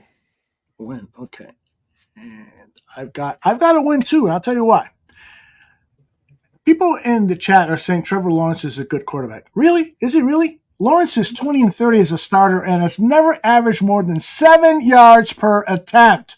Got a great comeback win in the playoffs, though. Yeah, but he's still not a guy that I fear. When gamblers, Chuch will tell you that when you gamble on football, you always bet on the better quarterback. I'm not sure that this quarterback is that much better, particularly when you look at the rosters here. They got a decent roster. Gabe Davis is one of the receivers. Nobody is afraid of Gabe Davis. He does goods from time to time. Brian Thomas is a rookie. It's going to take a while for him to settle in. Christian Kirk is the other slot receiver. Yeah, okay. Offensive line is fairly strong, but nothing to write home about. And then on defense, I don't think that there is anybody here on defense to fear. Ray Robertson Harris, he's a good defensive tackle, and he might get a sack. He might get some pressures, but this is not a cohesive, fully formed defense that the Chicago Bears should fear. I think the Bears win in London, and I'm sure I swayed a bunch of you guys into thinking the same way. I think they win. All right. So, what's the line on the Mike Tyson fight now? Sorry, I'm bouncing around. I don't know. I could look it up, though. Please do. And we'll go back to the schedule while Tooch is doing some work as a handicapper. Week 7 is a bye. Is that fight's coming up, or? Yeah, it's supposed to be non-exhibition, like real fight, and the guy's 30 years younger. Okay, so This week 7 bye just makes me scream fucking conspiracy. It's like they don't want, they don't want any Bears quarterback to succeed because they know if the Bears had a superstar quarterback, we would take over the world. Our one team in '85 did that. We made so many Bears fans. There's a lot of them in here tonight, including myself. I was 10. If we had a legitimate Patrick Mahomes on our team, and we were like, it was Patrick Mahomes versus Caleb Williams, every other year in the Super Bowl or twice in a row, we would take over the damn world in the NFL. So them giving us this schedule sucks for me because they put a bye at week 7. Why not week 10? Because it's following Jacksonville, the Europe game. Right. So you agree with there you go. You get your plus 130 for Mike Tyson. So that means you got to bet $100 in order to get 130 back. Right. And so who's the favorite then reading that? I don't know. Tyson. Okay. No. Paul is the favorite, minus 170. Oh, really? Okay. Tyson's the underdog, plus 130. That's so why Jake I don't Paul, gamble. you have to bet 170 to win 100. If you bet 100 on Tyson, you win 130. Gotcha. So, yep. Plus odds for Tyson. Are you betting, Dan Aguirre? No, but I'd like to watch it. Is it on one of those apps or is it old school pay-per-view? That's July 20th, that fight. Is it on like ESPN Fight app or something, or is it on pay-per-view? $79.99. I don't know. Why don't you look that up, Tooch, while we continue talking about pay-per-view, I know. The bye week. I think the bye week is okay. You definitely want it after that long trip to Jacksonville. Would have been better if the Jacksonville game was week 8, 9, 10, 11, around there. But the bye is fine. Particularly, I think, Shorty, when you got a rookie quarterback, I think you want that bye as early as you possibly can. So that way you've got a week to make adjustments with him. You've got extra time to look at film, to see what he's done right, to see what he's done wrong, and so forth. So the bye week 7, in this case, in most seasons, I would say, I wish it was a little later. I think in this case, I'm buying it. May I change your mind, Shorty? Yeah, you kind of did, yeah. And we've had really late season buys the last couple of years that didn't help us. That is true. That is very true. Yeah. Johnny Santucci, tell me when you're ready to come back. I only took you off because I hear the keys rattling around. Oh, All right, we'll move Typing to in the search engine. okay. We'll move now to week 8. Does It's on anybody Netflix, Dan. Netflix? Oh, nice. There you go, Wow. Dan. Yeah, you can watch it if you got a Netflix subscription. I'll have to subscribe. I have it now, but I probably will drop it before then. And by the way, the 2 games on Christmas are on Netflix. Can you That's use right. Nikki's Netflix? Yeah, you got to share all that stuff now. Yeah. Yep. We share everything, especially our genitals. And your genital diseases, according to your post last week. What all I've three said. of you have the same genetically transferred or sexually transmitted diseases from last week, despite not seeing each other for. I'm not sure what you're 3 months? getting at, but I'll take it. Yes, or whatever filth she can give me, I'll own it. Last Tuesday, or was it? It was last Tuesday. Last Tuesday we didn't do a show. Exactly. So Aldo put out a video saying we're not doing a show tonight because we all have the same sexually transmitted diseases, despite not seeing each other for several months or whatever you said. Fucking killed me. I was dying. You didn't hear that commercial, obviously, Dan Aguirre. No, I saw the post where you talked about there wasn't a show. I didn't see the commercial. I'm sorry. I was really sick last week, not to make an excuse, but Dan doesn't watch any of the shows he's on. He's not even subscribed to us. yes, I am. Hey, I got a question for Dan because I just put up this picture that he sent me earlier in the day. Is Nikki giving you a titty twister? It looks like she might be. I think she's caressing the bear. Ah, look at you. You guys look so good together, man. Thank you. I love my Bears Austin Powers hat too. It's got flowers and shit on it. Looks like late 60s. Yeah, I know Nikki's still in the chat room. I got a question for her. If she were to reopen the threesome question that I posed, which one would she rather have as that third person in the room? Would it be Tooch, who knows how to use his dick in a porno movie type way? And the president has advocated him. That's right. Would it be Shorty, who's younger and more robust and finely tuned than the rest of the competitors? Or would it be Aldo Gantia, who could shoot video of the two of you having sex? Can I just add it? It depends on what size dick she wants in her ass. Who said that? You know, Who said that? That wasn't me. Can I say something seriously, though? Please. Earlier, I was taking a leak, and I was watching a video of her on her knees blowing me earlier. And I always think that my dick looks better than when I actually see it. I'm like, I thought it was bigger than that. It always seems bigger than that when I'm beating it. Yeah. On the video getting blown, I'm like, what's happening here? I couldn't show anybody this. Get the camera down low. I thought the video made it look bigger, Dan. You know, the girth looks good in the video. The width is like, man, like someone's going to come and take my girl from me. Big Dick Tooch. That's what we call him. Big Dick Nick Foles. All right. Did she answer the question? Maybe she didn't hear it. WWE is moving to Netflix, Dan Aguirre. How's that? I love you. I love you guys, man. You guys are. I love you guys, man. Well, I'm going to ask her to answer the question if she didn't. What'd you guys have when you were sick? What was the allergies or? I don't know. I was sick for like a fucking week, man. I was like, it just felt like complete and utter shit. Like shit was pouring in my throat. Sinuses are draining. Yeah. Tooch. She picked Tooch. Wow. Oh, Tooch. What did I win? What did I win? I'm crying. You won anal, Tooch. You won anal. All right. She's discovering, or we are discovering, that she likes anal. So you're the P and the DP, Tooch. Come on. Nice. Get it. Well, I gotta believe that's encouraging to hear, right? I hope that my wife is not watching this right now. That's that.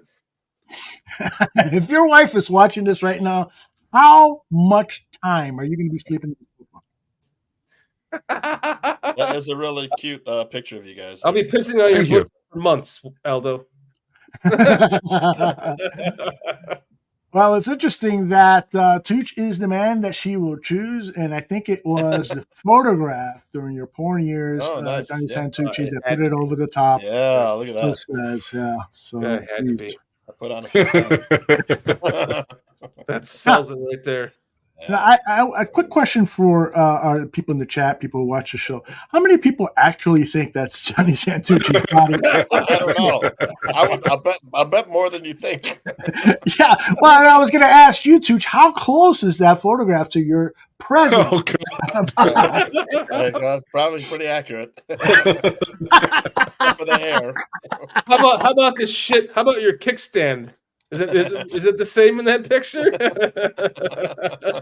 Oh, that's good. That's good. I don't know if she'd want me to say this, but I'll tell you something. Like, for me, it would be horrifying as a girl. She said her ex-husband, like, just did not groom. Motherfucker had like 8-inch hairs hanging off his fucking dick and balls. Like just had never shaved his fucking shit ever. Had just a horrible boy bush. Terrible. I'm currently getting there. You know, it's been a while since I shaved down there, so right now I've got. But you've groomed before. Oh yeah, I usually do. Dude's in his late 30s and is never groomed. I mean, like, he's just, imagine you're like 39 and you've never shaved your shit ever. That's what he's working with, and like, damn. If I was a girl, there's no way I'd be a part of that. He probably likes watching that vintage porn that you can find on X Hamster. You know, movies like with Vanessa Del Rio and all or Peter North. Peter North, right? Linda Lovelace. Everybody had pubic bushes to go. I like it on girls, man. The dudes, man, they're goddamn. Like, there's dude, it was like 90s porn that caused everyone to start shaving their bush. It's actually better for you to have a hairy bush. It takes away the bacteria. If you were going to suck a dude's dick, wouldn't you want it to be fucking clean shaven? Well, I'm not you with Aaron Rodgers, but I mean, I had to like say, I mean, yes. Danny Bryan speaks the true homosexual. Jesus Christ, Aldo. He's going home from tonight's show and taking a strap-on up the ass. I'm going to work after this. I speak up for the homosexual in the bar room, if that's what you're saying. I represent them. I'm like their senator. Their congressperson. It's the strap-on. That's right. All right. Week 9, week 10, where are we at? We are in week 9. We all had the Commanders winning, correct? Anybody objected to that? No, I didn't say that. That's a Bears win. That's about the one I'm most sure of would be the Commanders. I'm going to the Bears win there. What day of the week is that? A Sunday? That is a Sunday. Noon? Noon game, yes. And White is home, right? No, that's in Washington or Maryland. This game is in Maryland, yes. That's a loss. You're giving that a loss? Yes. I don't have very many losses, but that's one of them. You think Caleb Williams is going to look at that guy who from LSU and be like, I'm going to get outplayed by him? No fucking way. No fucking way. I think he'll have like hometown jitters. Mm-hmm. And then we might not be well prepared enough for that game after the bye. What is Flus's record after the bye, by the way? Isn't he 1-1? Yes, he's 1-1. Okay, so I don't know. I think we're 4-2 heading into the bye. Then we beat the Commanders. We're 5-2. I got him at 6-1. Correct. The only loss Dan has is in week 3 against the Colts for some fucking reason. I told you it's coming off a big win in week 2, and you have a letdown. Okay. Yeah, it makes too much sense. Go ahead, Shorty. Give me a decision. I don't feel good about this game. I don't know why, but it's not. What, the Commanders? I don't know why. I would love to say it's a win because you would think it would be, but they're rebuilding.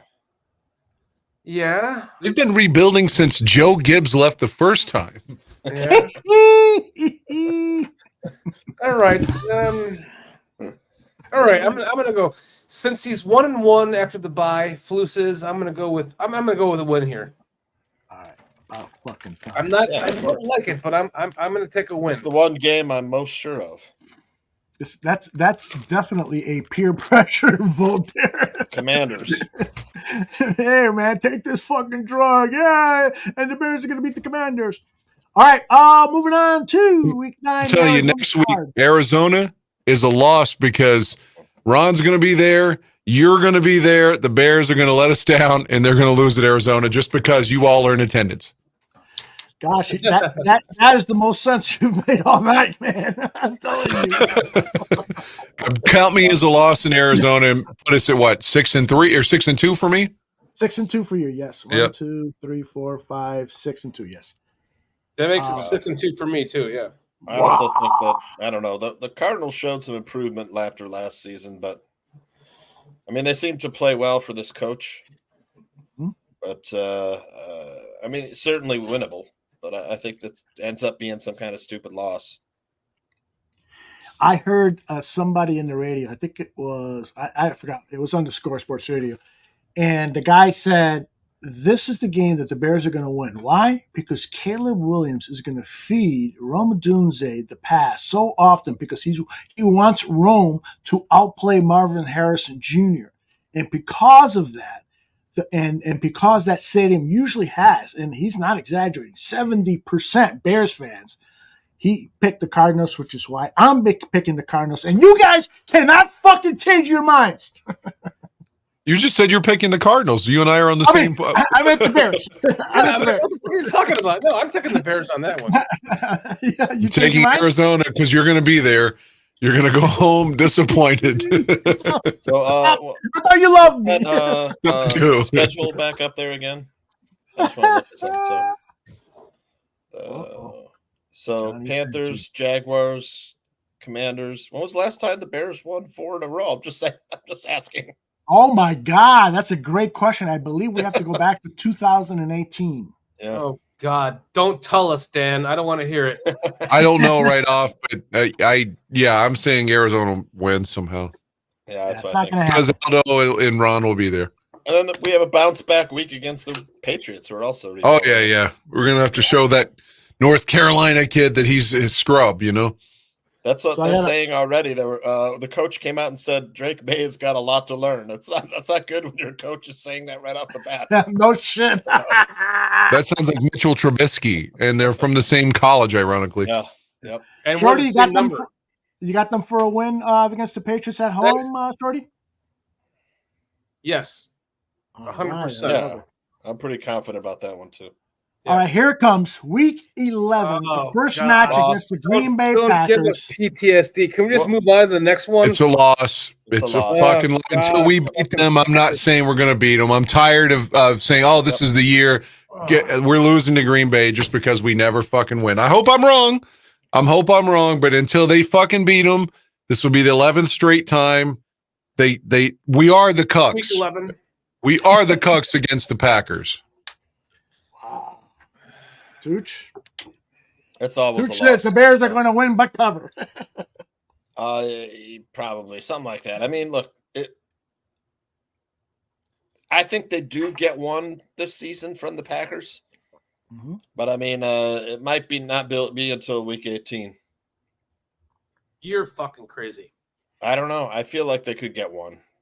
No, if we're getting a win against the Packers, it is at home with a raucous crowd who are going to be screaming. They were a raucous crowd week 1 in 2023 too, and I was there. Could be week 18 if the Packers are resting players going into the playoffs. We're 6-2 right now, according to you and I. What's 6-3 after that one? Well, what if the Packers are resting all their guys week 18? We get a win. I think we have a chance to win the division. We might be resting our guys in week 18. Fuck Green Bay, but they're going to beat us anyway. Even if they're resting all their guys, it's still a Packers. They'll find a way to beat us. This week 11 starts a winning streak against the Packers that goes into where we start to take over our record from them that we previously held until the last 2 Hall of Fame quarterbacks. The chat room already has Flus fired. Yeah. If Caleb Williams loses this fucking game, forget about it. The whole city is going to blow up. He's not losing this game. By week 11, Caleb Williams is going to be so amped up for this game if this is week 1, maybe. But week 11, no. Caleb Williams is not going to lose that game. I can promise you it, guys. I can promise you it. 10 straight losses. The last time we beat them, Aldo was at the game when Trubisky clinched the division, and Eddie Jackson was never the same after being hurt on a pick return. I'd love to buy what you're selling, and come November, I'm going to be hoping, like religious people hope for their deity to take them to heaven or nirvana. But I right now in fucking May, I'm going to say we lose. No.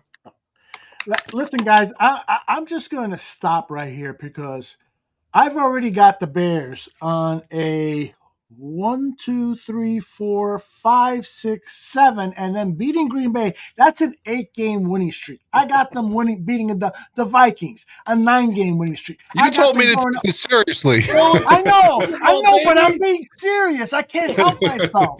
That's I can't how you fucking get help the Super Bowl, baby. Yeah, they're not going to lose again until week 14 in San Francisco. And then they're going to resume back their winning. And the reason why I feel this way is because I am a fucking hopeless Bears fan. That's why. I mean, in reality, they probably win 9 games. But I got them going 16-1 the rest of the fucking way. And if anyone wants to argue with me, give me a call sometime.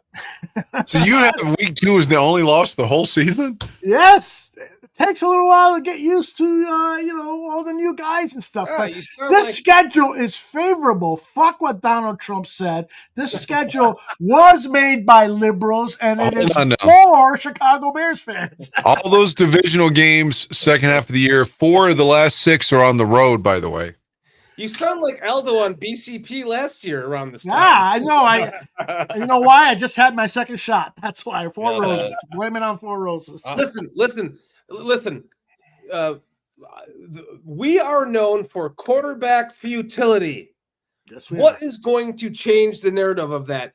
Becoming the first team in NFL history to win the Super Bowl with a rookie quarterback. That's what this team, they have set up this quarterback to become the first team in NFL history to have the chance at winning a Super Bowl in his rookie season. Ben Roethlisberger was 15-1 as a rookie, by the way, and lost the AFC Championship game.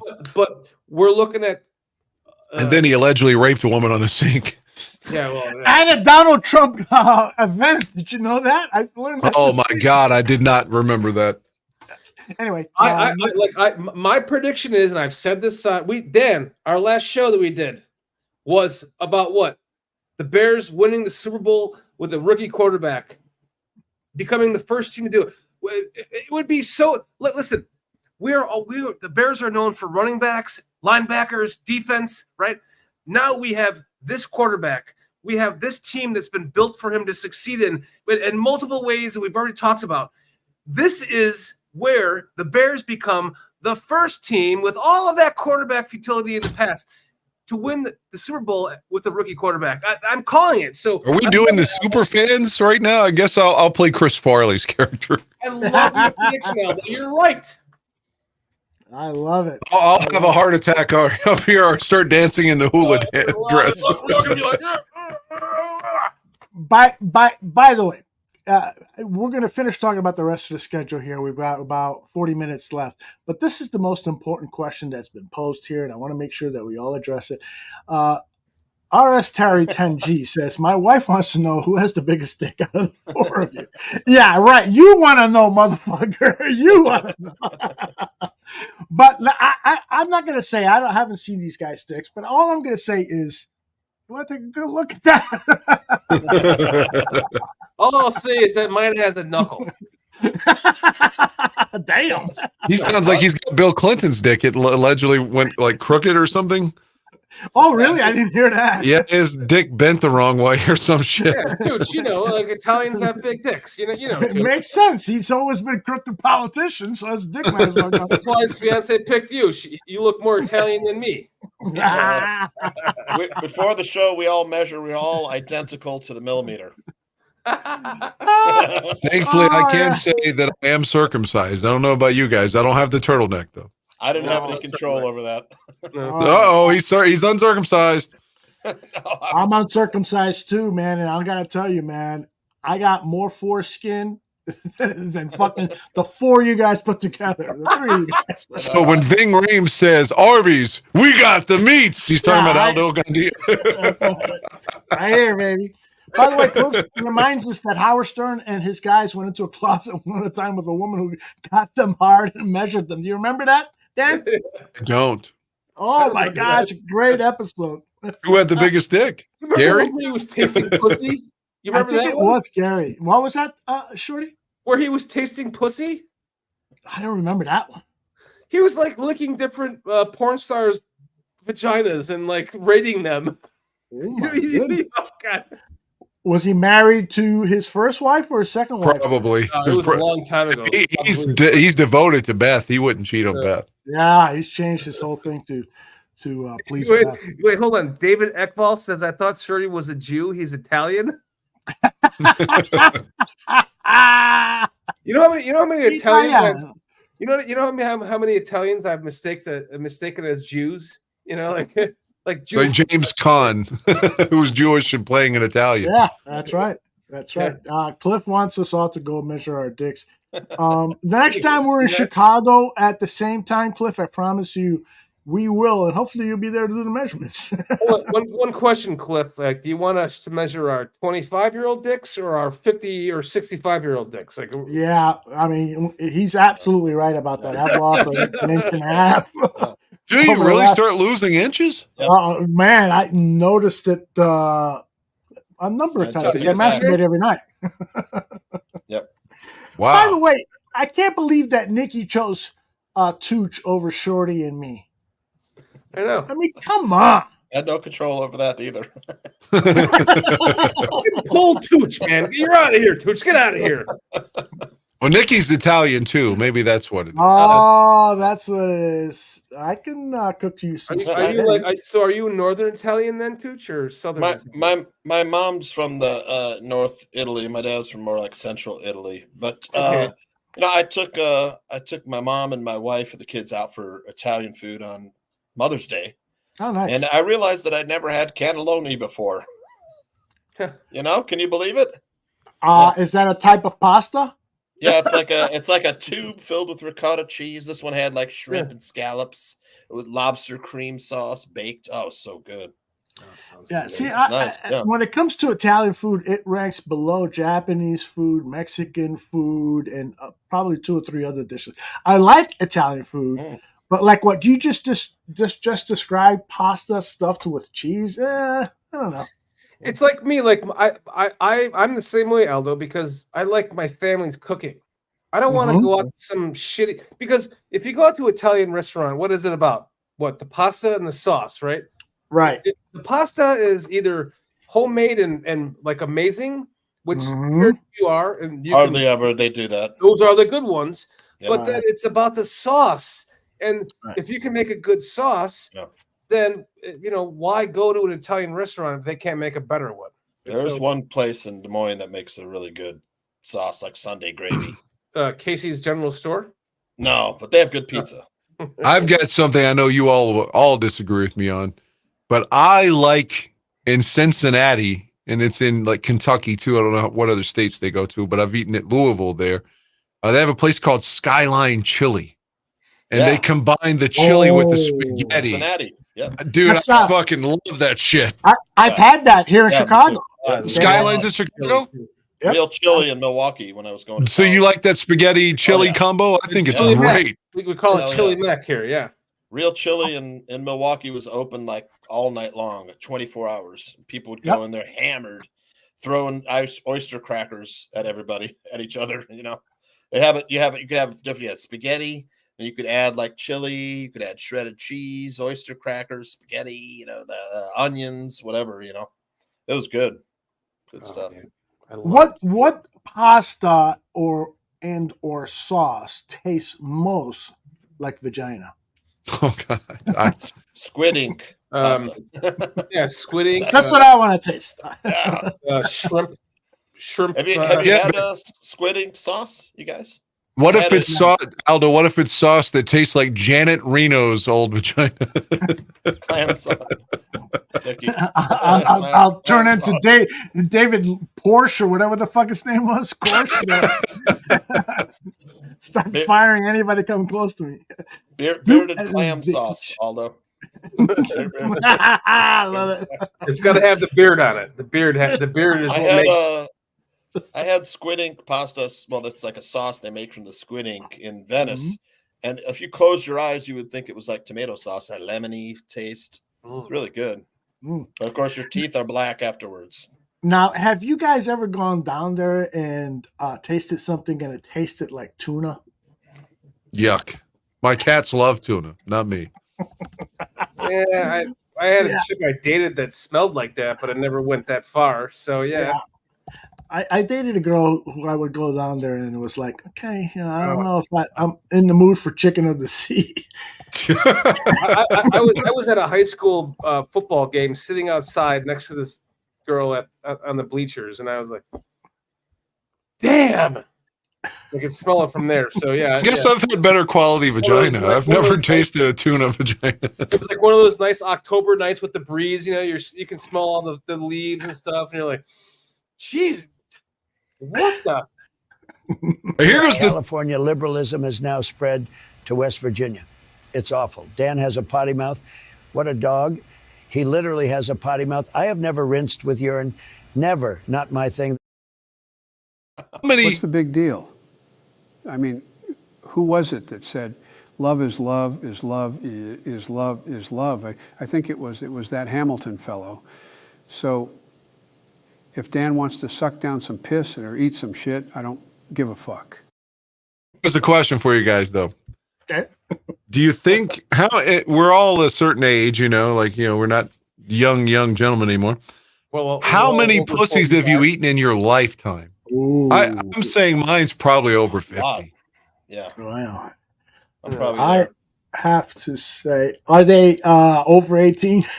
Oh, yeah. I'm just kidding. Yeah, fuck that. Well, first off, you have to start with how many women you've been with, and then how many of those women you've been willing to do that to. I would say half of them, so probably something like... He's a selfish lover. Like 25? You have to... Shorty, you got to put like a menthol cough drop in there. Yeah. Before you go down there. That helps. Jesus Christ, that'd be awful. My finishing number, because I'm getting married, and this has got to work, guys. If it doesn't work, then I'm just fucking... I'm retiring from the fucking game after this if it doesn't work. Well, my finishing... You have to retire after that. You're going to be too old. Well, my finishing stats, I have finished now with, again, Nikki was the second woman I ever fucked, and she's back now. I have fucked 66 as I retire. So I fucked 66 women, so at least 50 of them I've eaten for sure. Big deal. 66? Yeah. Damn, bro. I got it. What? What the fuck are you? What? You are a male whore. Thank you, I guess. Of course he is.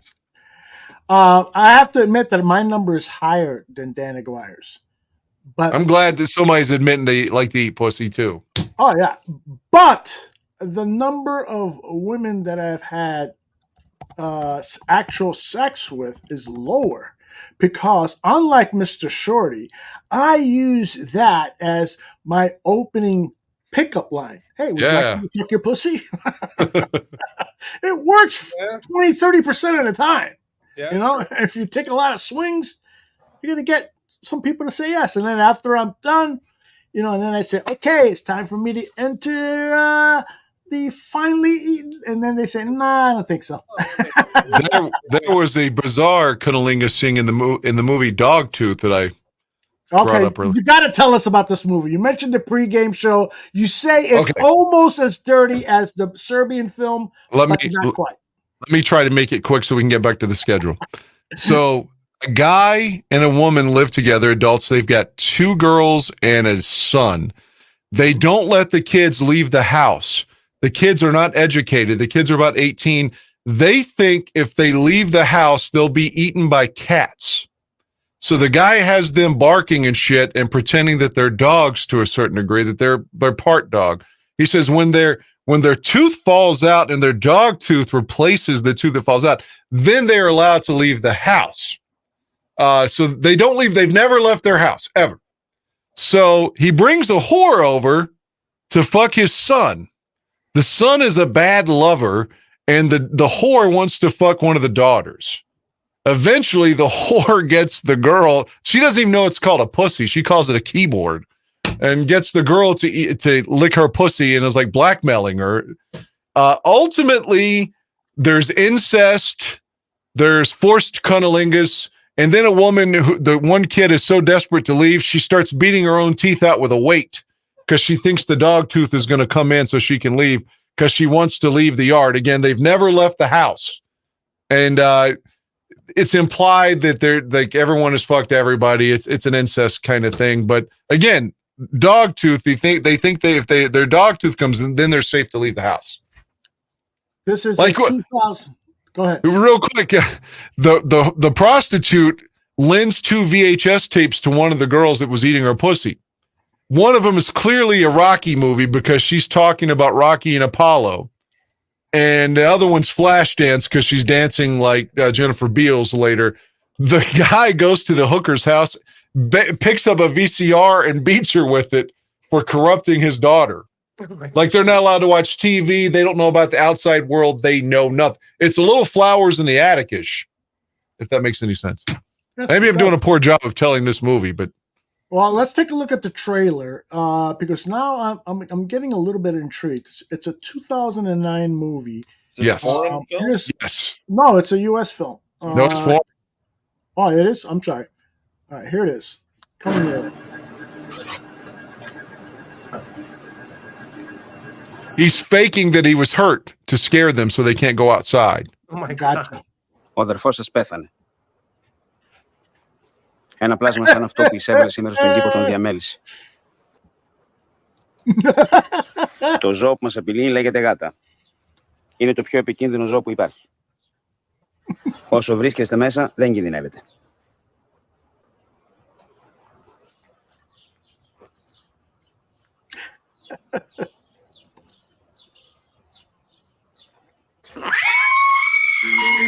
Oh, my wife is gonna love this. Ένα παιδί είναι έτοιμο να φύγει. Frontal nudity with dick and pussy, by the way. Μόνο τότε ο οργανισμός είναι έτοιμος. I think there's penetration on tape.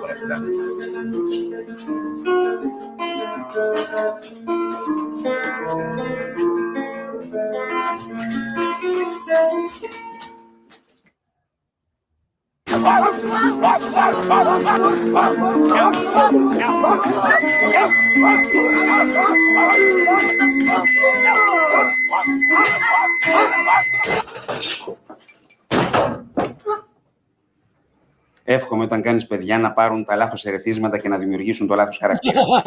Πραγματικά σου το εύχομαι.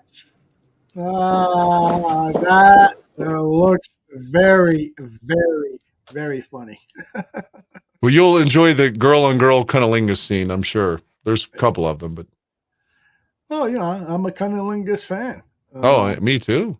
Yeah, I know that about you. Mr. Shorty. Mr. Shorty, he's jacking off. See? Yeah, guy gets his own hotel room and goes nuts. Yeah, he is beating off on camera, I think. Without a doubt. There he is. Yep, he has no idea. He missed the whole trailer? He missed the whole fucking... The conversation turned him on so much. Did you have to pee again? Yes, I did. You missed that trailer? Thimble size black. Nikki's got a good question. Is that why they call you Shorty over the dick? Whip it out. Come on. I like this chick. She's good. She's good, Dan. She's good. She's perfect for Dan. She is. Absolutely God, perfect. there could be nobody better for her or for him than her. She's a whore. Oh, except me. Except for you, yeah. All right, last look at the schedule here as we're at 10:15, and I know we've got to leave here in about 15 minutes. Where is my little schedule? Oh, here it is. So, guys, let's talk in generalities. got up to week 11. You guys have not commented on the Vikings, Packers, 49ers, Vikings again, Lions, Seahawks, and then ending the season week 18 against the Green Bay Packers. Shorty, why don't we start with your thoughts on those remaining 7 games? We're picking up a week 12, right? Yeah, week Correct. 12. Week 12 win, week 13 win, week 14 loss, week 15 win, 16 win, fuck the Lions, 17 win, fuck the goddamn Packers, week 18 win. This begins the era of Caleb Williams beating the Packers. And so what is that? 3 losses for me? Mm-hmm. Let's see. I got 1, 2, 3, 4, 4 losses. The 49ers. That's perfect. Yep. 13-4. I'll take it. That's about what I think. That's what it's going to take for us to get to the Super Bowl and then win the Super Bowl with the first team in NFL history to do it with a rookie quarterback. That's what's going to happen this year. Book it. Make your bets now, guys, because I'm doing it. I'm putting money down on this shit. Would you be willing to have your ass tattooed with the expression, I'm a fucking idiot, if they do not make the playoffs? Only if Dan did it. No tattoos for me, bro. If I have a tattoo, it'll be something to do with my wife. You have to give me the tattoo. I'm I can't give anybody tattoos. Nikki's brother's a tattoo artist, but not me. By that time, you're going to be taking the strap on. You'll be fine. I'll take a strap on before I take a random tattoo that says I'm an idiot. No, you have to give me the tattoo on my ass. I'm not giving you a strap on. A tattoo or a dick. No offense. I would never want it from you, my friend. Thank you. I appreciate that. All right, Tooch, on so the other hand. So we got Mr. Shorty at 13-4. Johnny Santucci, you need a little more time because Tooch has got his handicapper's hat on. I wish, we got one of those little hats, that's like dark and it's got the sunglass top and then just a band around like the old timers, because that's what you look like right now. So we'll go to Dan, get his final 1-loss record, and then we'll finish with Tooch. Okay. I'm going to say we were 7-3 after losing to Green Bay. Beat Minnesota, big win, 8-3. Lose on Thanksgiving, 8-4. I think they win in San Francisco. Going back to California, big win. So what does that put us at? 8-5, 9-5. No, hold on. 7-3, 8-3, 8-4, 9-4. Okay, 9-4. Losing the Metrodome or whatever the new stadium's called. 9-5. Beat Detroit 10-5. Beat Seattle 11-5, and they close out finally beating the Packers at 12-5. Wow. Okay, so we got 13-4 from Shorty. We've got 12-5 from Dan Aguirre and from Johnny Santucci. I hear the calculator going. In his head, right? Like 10-7. 7 from the Tooch. 10-7, 9-8, somewhere around there. I can't believe I just went 13-4. Yeah. All right. So earlier I said 16-1. I've now amended that, and I am going to say 10-7 as well with the Tooch. I want to take back the Lions Thanksgiving game because the Lions always seem to win. No. Yes, they do. No. We've had them beat for 3 quarters and 10 minutes, and then we blew it in the last 4 something in Detroit this past season. Something about that game, though, always is a loss. We've won the last couple Thanksgivings we've gone there, though. We've won, 3 in a row? Yeah, we've won 3 in a row, yeah. By then, Caleb might be a little cocky, though. You never know. He has to get his bearings back in week 14 to beat the Niners, I don't know. I got to say this about Caleb. I am growing in love with this guy, and I truly believe he is going to be an outstanding leader in this team. He is going to monitor himself. If he's being a dick, he will be the first person to say, you know what, I'm being a dick to these guys in the locker room. If he is being a dick on the football field but not listening to the coaches and executing what the plays are, I think he's going to be the first one because he's programmed that way. And I really think he is going to do a lot of the right things to be a leader on this football team, and there's no debating that he's a very accurate player with a strong arm. My only concern is fixing the fumbles, and then the one thing about fixing the fumbles that concerns me is he holds the ball out. You know, when he's running around and he's pressured, he holds it way out here, and so that helps him with a lot of those unbelievable throws because he just rears back and then fires it and it goes in 80 miles an hour on target. Now, if they're going to tell him don't hold the ball out like that, is he going to be able to, you know, be as accurate with that short windup as opposed to that? I don't think they're going to take that. I don't think they're going to coach that out of him because of that. Exactly what you said. Like his fumbles didn't come from that. His fumbles came from being immediately sacked in the pocket where he was trying to do something and lost the ball. Like, listen, he is my height. He's your height, Aldo, with Michael Jordan-sized hands. His hand almost wraps around the entire football. He's not fumbling it because of that. He's fumbling it because of, immediate pressure and trying to do something with that. When he's running around and he's holding that ball, like you're saying, it just snaps out of his hand, and I keep going back to the Tampa Bay game last year that Cliff Victoria and I were at. We watched Justin Fields. There was a play where DJ Moore went out, split across the middle. Darnell Mooney was like a decoy, and he was wide open. He was wide open in the end zone. You would have dropped it anyway. And Caleb Williams, well, so he threw it to DJ Moore for a first down on the like a 35-yard first down on the left sideline. But in the post-game press conference, he said, well, Darnell Mooney was a decoy. I wasn't even supposed to look at him. Caleb Williams will see that open guy, and that when he's doing that, it's gone. It's in his hands. It's a touchdown. That's going to be the difference between anything that we know as a Bears fan watching a quarterback. And for me, personally, I think that's the reason why we're going to become the first team in NFL history to win the Super Bowl with a rookie quarterback. Can you all put Laz's comment up last? I'd like to respond to that. His most recent. His most recent is it was about you. See. No. The one about you and Fields. Okay. Yeah.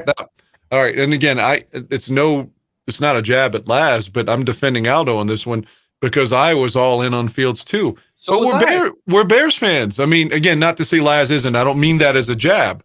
I'm saying, but we're Bears fans. Like I mentioned earlier, when McMahon got traded, well, now I'm rooting for Tom, Zach, and Harbaugh. It's like, when Cutler left, I was rooting for fucking Mike Glennon because he's the guy they signed.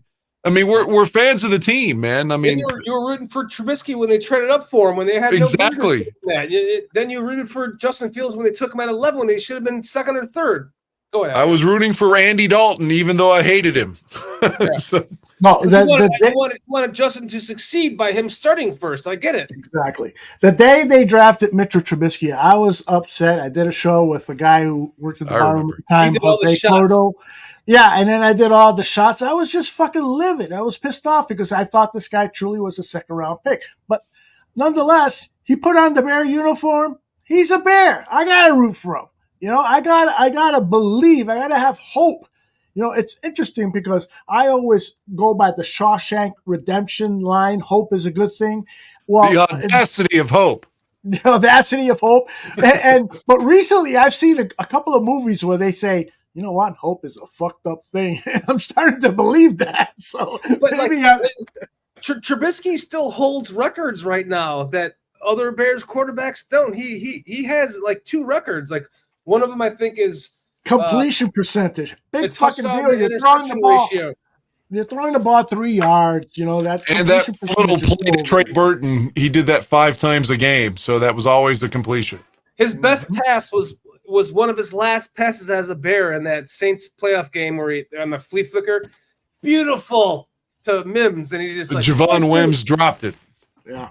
Hey, guys, quickly, Cliff asked about Tom Brady replacing Greg Olsen as a commentator. What do you guys think? Well, where's Olsen going? Is he going to the number 2 team? That's where he's likely going, but he's not happy. He did not attend a sales event for Fox Sports, so he might be looking for a way out of his contract. Well, that's such bullshit because he knew they signed Brady before they signed him. So he knew this was coming because Brady went back that last year to Giselle or to the Buccaneers. Not to Giselle, I'm thinking of the roast. And so that's when they put Olsen on the number one team. So he's known this was coming. It's not like you remember when Conan O'Brien went to the Tonight Show and they're like, Leno's in. He's coming back. They didn't do that to Olsen. He knew this was coming. Yeah. So I don't know why he's so fucking mad. I mean, bro, you knew it was coming. Okay, if you think you're that much better, then go take someone else's gig then. I'm old school. Like I was wondering why the hell Greg Olsen just blew up out of nowhere. Right. He was like, all of a sudden, year 2, he's doing the Super Bowl. Like I want the Super Bowl to be done by a John Madden type guy. I want it to be done by the current team is Aikman and Buck, Nance and Romo. Yes, that roll with that team for a while and make it someone that the next generation remembers as being the team that did all the big games. Like we remember Madden and Pat Summerall doing. Like I hate how they just keep doing this and this and this with people and just shifting them around. Fuck that. Put somebody in there as a team that is the team and stop trying to do this about money. Make it about where the fans are focused. They like hearing that voice. I think Olsen has a really whiny voice with no bass too.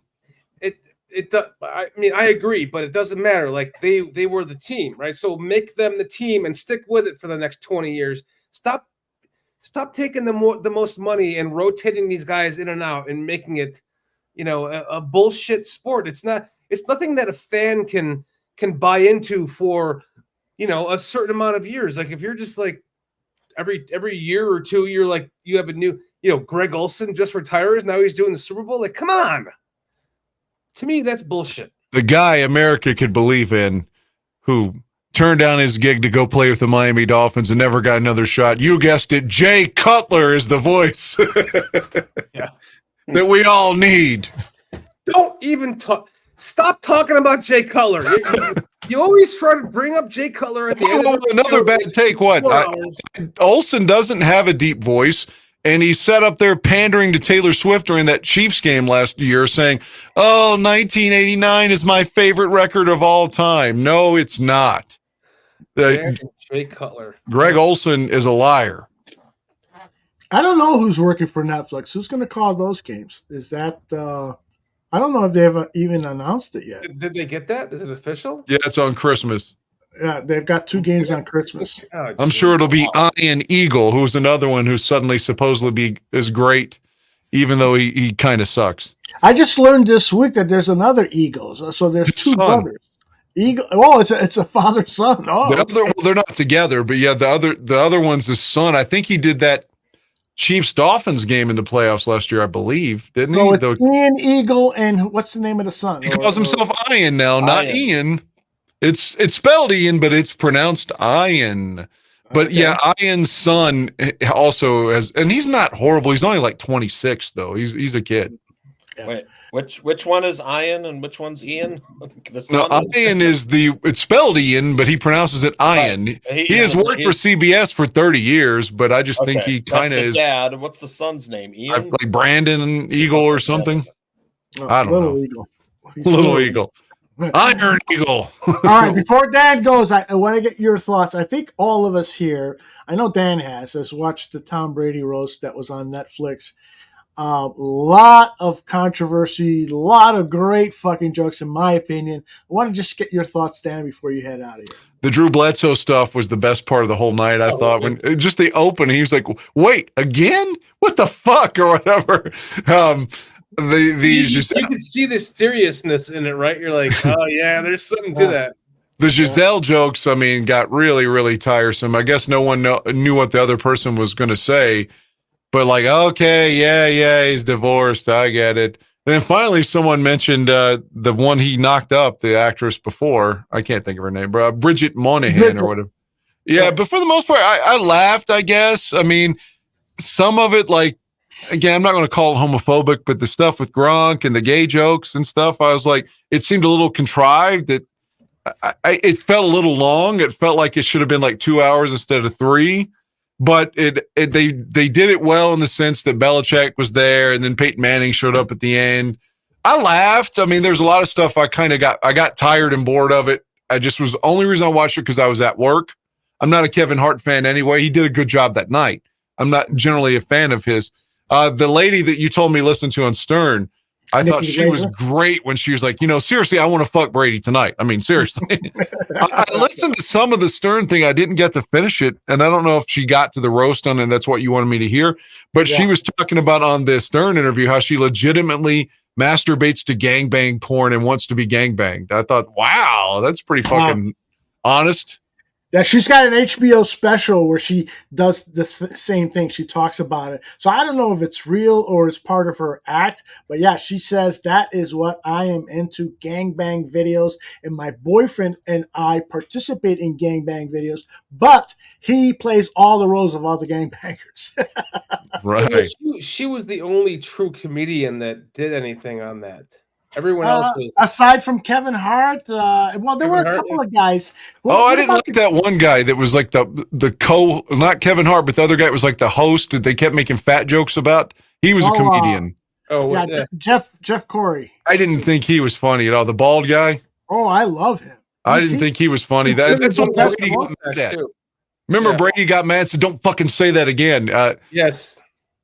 I didn't like that dude. Apparently, Tom Brady was on a podcast called the Pivot Podcast, which Caleb was on recently, and he said that his kids have been, and other loved ones have been adversely affected by those jokes that were told, and he says he will never do it again.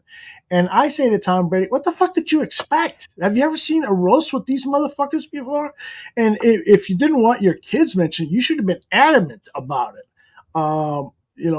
Hey, what the day that we sit here, the three of us sit and roast Dan Aguirre, that's going to be fucking awesome. Oh, God. How many fat jokes can I take in one night? Tell me.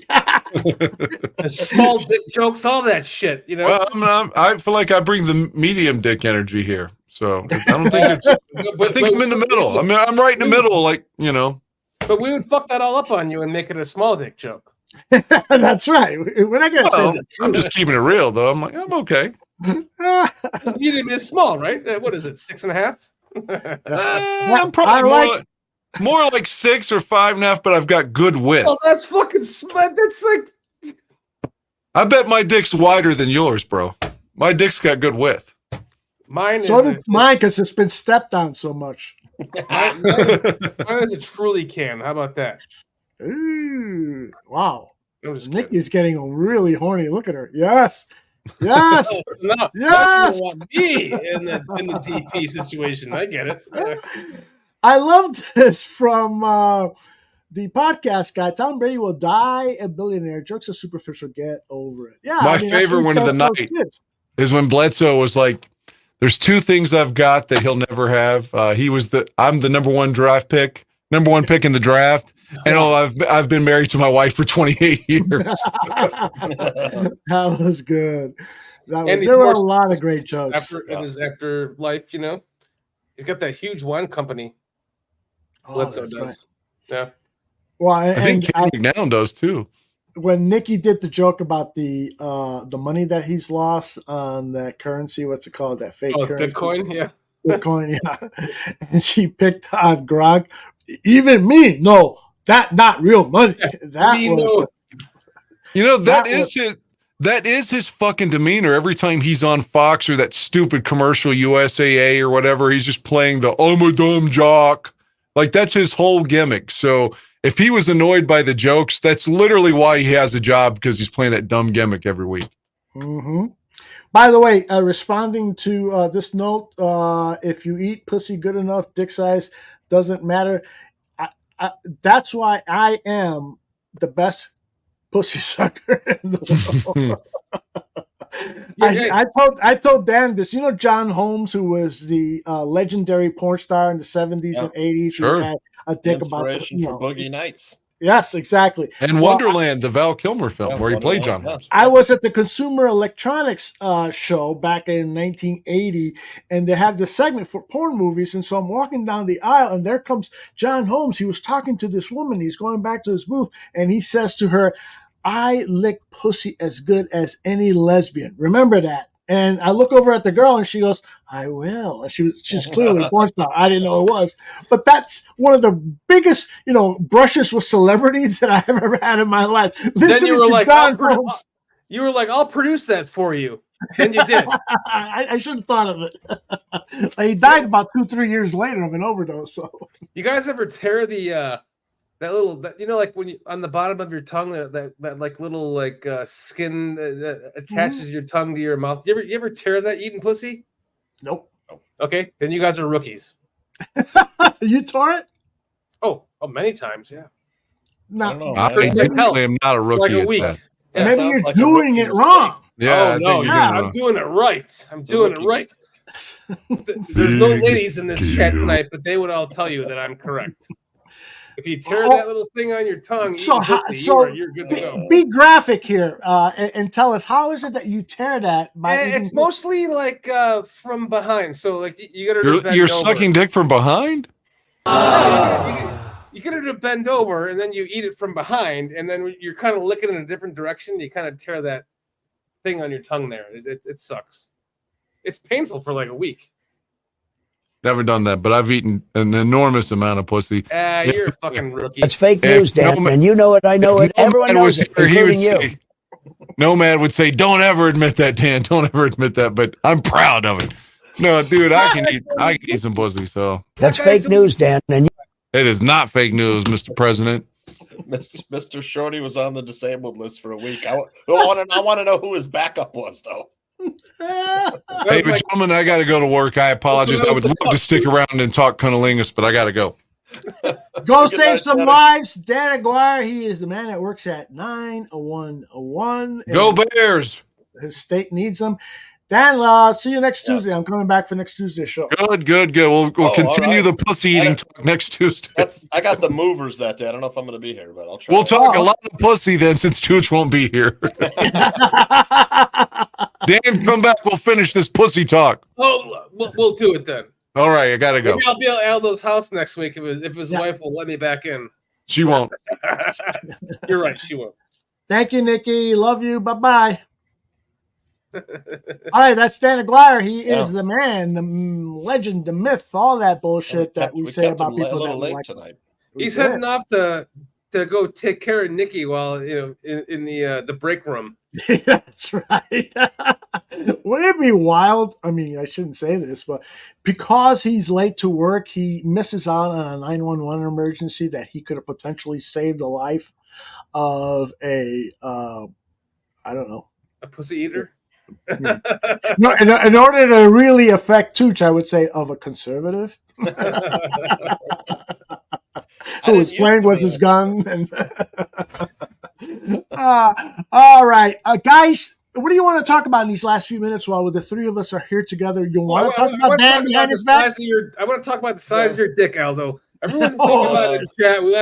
We have to get to that. Like, what is it? 8, 7, 6.5? Like, what's the girth? Is it a Coke can? Is it a? I'm just kidding. Want to take a closer look at it? Oh, okay, there we go. That's schedule, man. I don't know. It's a what is it? A AAA. As somebody very astutely said in the chat room, the size of a man's penis has nothing to do with satisfying a woman, especially if you know how to suck pussy.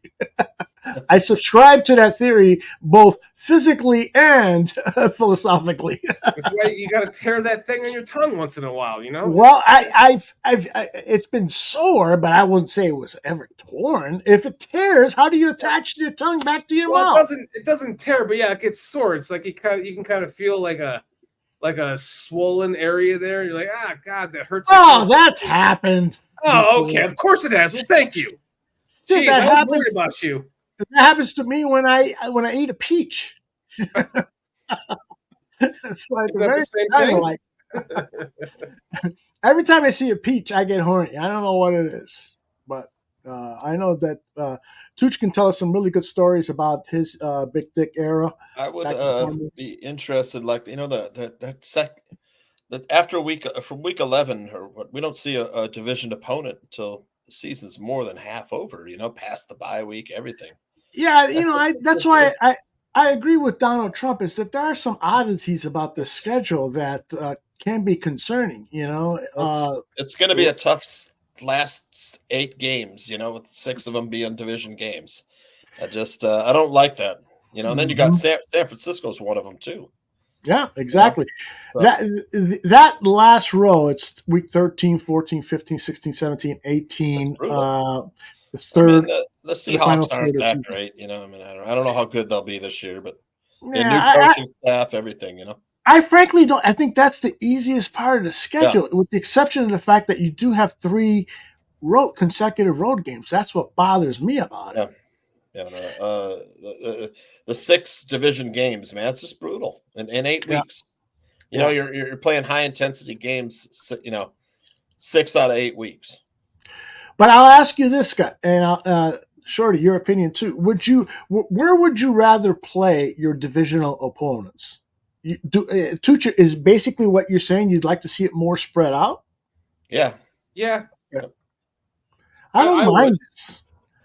I don't mind the Lions, outside division 49ers, then Vikings, then Lions, then outside division Seattle, and then Green Bay. I frankly don't mind it. By that time, this team should be playing its best football, and you want them, of course, to beat their divisional opponents. Shorty, you agree with Tooch, though? Well, I like to, as much as I hate seeing the Packers in week 1, or, and then week 18, like we saw last year, and I think the year before, and the year before that, I think there is an added element to that when you're coming into the season with a new coaching staff and a new quarterback. And if you can catch a team like Green Bay off guard in week 1, that would be something that is favorable to me, because I thought we were going to beat Green Bay 2 years ago. I think when they were game 1 with yes. Oh my God. Yeah, I was big on that win, and they lost it. And then last year we had them again in week 1, and we lost it. And it was like, God damn, we can't even beat Green Bay without Aaron Rodgers. That really depressed me. So as far as this goes, I'm happy to kind of see Green Bay in week 11, because I think by then we'll have some moxie developed, some true moxie developed from Caleb Williams. We'll have some games, and it's not going to be about, because when it comes to Green Bay, it doesn't matter if they haven't seen us play before. It's just, it hasn't worked in the past. So if we see Green Bay in week 11, I'm happy with that, because we'll have more film on them, and fuck Green Bay. I think we're definitely going to beat them. And then week 18, yes, fuck Green Bay again. I think this begins the change of the guard, where we start to get our wins back. And that's all I have to say about that. What do you say about that, Tooch? I think, look, the 3 of those games are on prime time too. The Bears haven't done well prime time. The latter half, that last row, the bottom row, 3 of those are prime time. Like I said, I think they'll be 9-8, 10-7. I know that's optimistic, but the staff, we'll see. It's like last year. Last year was a couple coaching staff fumbles. I'm telling you, you'll let Caleb make his rookie mistakes. Hopefully he's not trying to do too much. Running around and throwing picks. But if he plays within the system, doesn't try to do too much. Travis Kelce just came out and said that the comp for Caleb Williams, was Patrick Mahomes. Patrick Mahomes comp was a really good one for Caleb Williams. Wow, really? Yeah, he said that today. Yeah, today came out and said. This is the quarterback that I feel, if we're down by 12 with 4 minutes to go, we got to win. Mm-hmm. We're going to have that confidence in a win. This moving forward now, last year, I should say, when we were up, by 3 touchdowns against Denver. We couldn't get one single touchdown in the second half. all we needed was one score. We couldn't get it. This kid will get it for us. That's how I feel about him. I really feel like this is like truly something special being built. And I think that we all feel that. That's why we're all like so excited about this season, all the way down to the reporters. Like, you don't normally hear that from the national media or even the local media, but much less the national media talking about the Bears like this. And if we all feel it and they feel it, it kind of adds some element to the validity of how we feel, right? Like throw that schedule back up there, would you, Aldo? Well, before that, Bears over under, according to Vegas, via Alyssa Barbieri, writes it's 8.5 minus 135. The over. What does that mean? That's the favorite. The over 8.5 is the favorite. The under is the longer shot. So if I put down $500, what I win on that? What are you putting it on? Over or under? Yeah. Over. Well, for every 100 you put down, for every 135 you put down, you win 100. So I can't do the math right off the bat. I'd have to, you're winning less than $500. Yeah, it's 300 something. Yeah. Yep. Is that to win the Super Bowl or to win the division? No, the regular season games, 8.5. Right. Yeah, if you win 9 games, you win that bet. So if you bet 135, you win 100. Okay, gotcha. Yeah. Mm-hmm. I'm so done with that kind of shit. You and I must have smoked the same marijuana. Vegas thinks the Bears will get. We're in the same state right now, so I'm sure we did. They think it's more likely that the Bears will get over 8.5. That's what it means. Minus 135. So what do you say, Johnny Santucci? I say I wish I took it at over 7.5. Yeah, really? Yeah, I don't know. Yeah, you need $675 to win 500, as Cliffy says. Well, I mean, but you get your $675 back. Yeah. Well, I mean, you would get. You throw up 675, then you'll win 500 plus your 675 back. Yep. Yeah. Okay. So that's not a bad deal. But if you lose $675. Well, I've lost that and a lot more in the past, so, which is why I'm not gambling right now. I just throw that schedule up there. I'm just trying. You got it, brother. If the Bears, go like let's say 13, 14, 15, 16, like the Bears lost, they're going into the Seattle game on prime time off of four. I don't think they will, but like a 4-game losing streak, the pressure, those last couple weeks, how will Caleb handle it, or let's say we lose 2, 3, and 4 right off the bat, week 2, 3, and 4, and we're 1 and 3, in the Chicago media, Caleb's got to get up there in front of the media, and answer the questions and stuff like how, how's the pressure and all that stuff, That's what kind of worries me. How does he respond to that stuff? I mean, he's a rookie. By all accounts, the kid's, his mental makeup is great. He's a hardworking kid. He's got a good family support. His teammates love him so far. But I'm with you. You never know. I mean, it's a rookie season. When it all you boil it down, it's still a rookie season.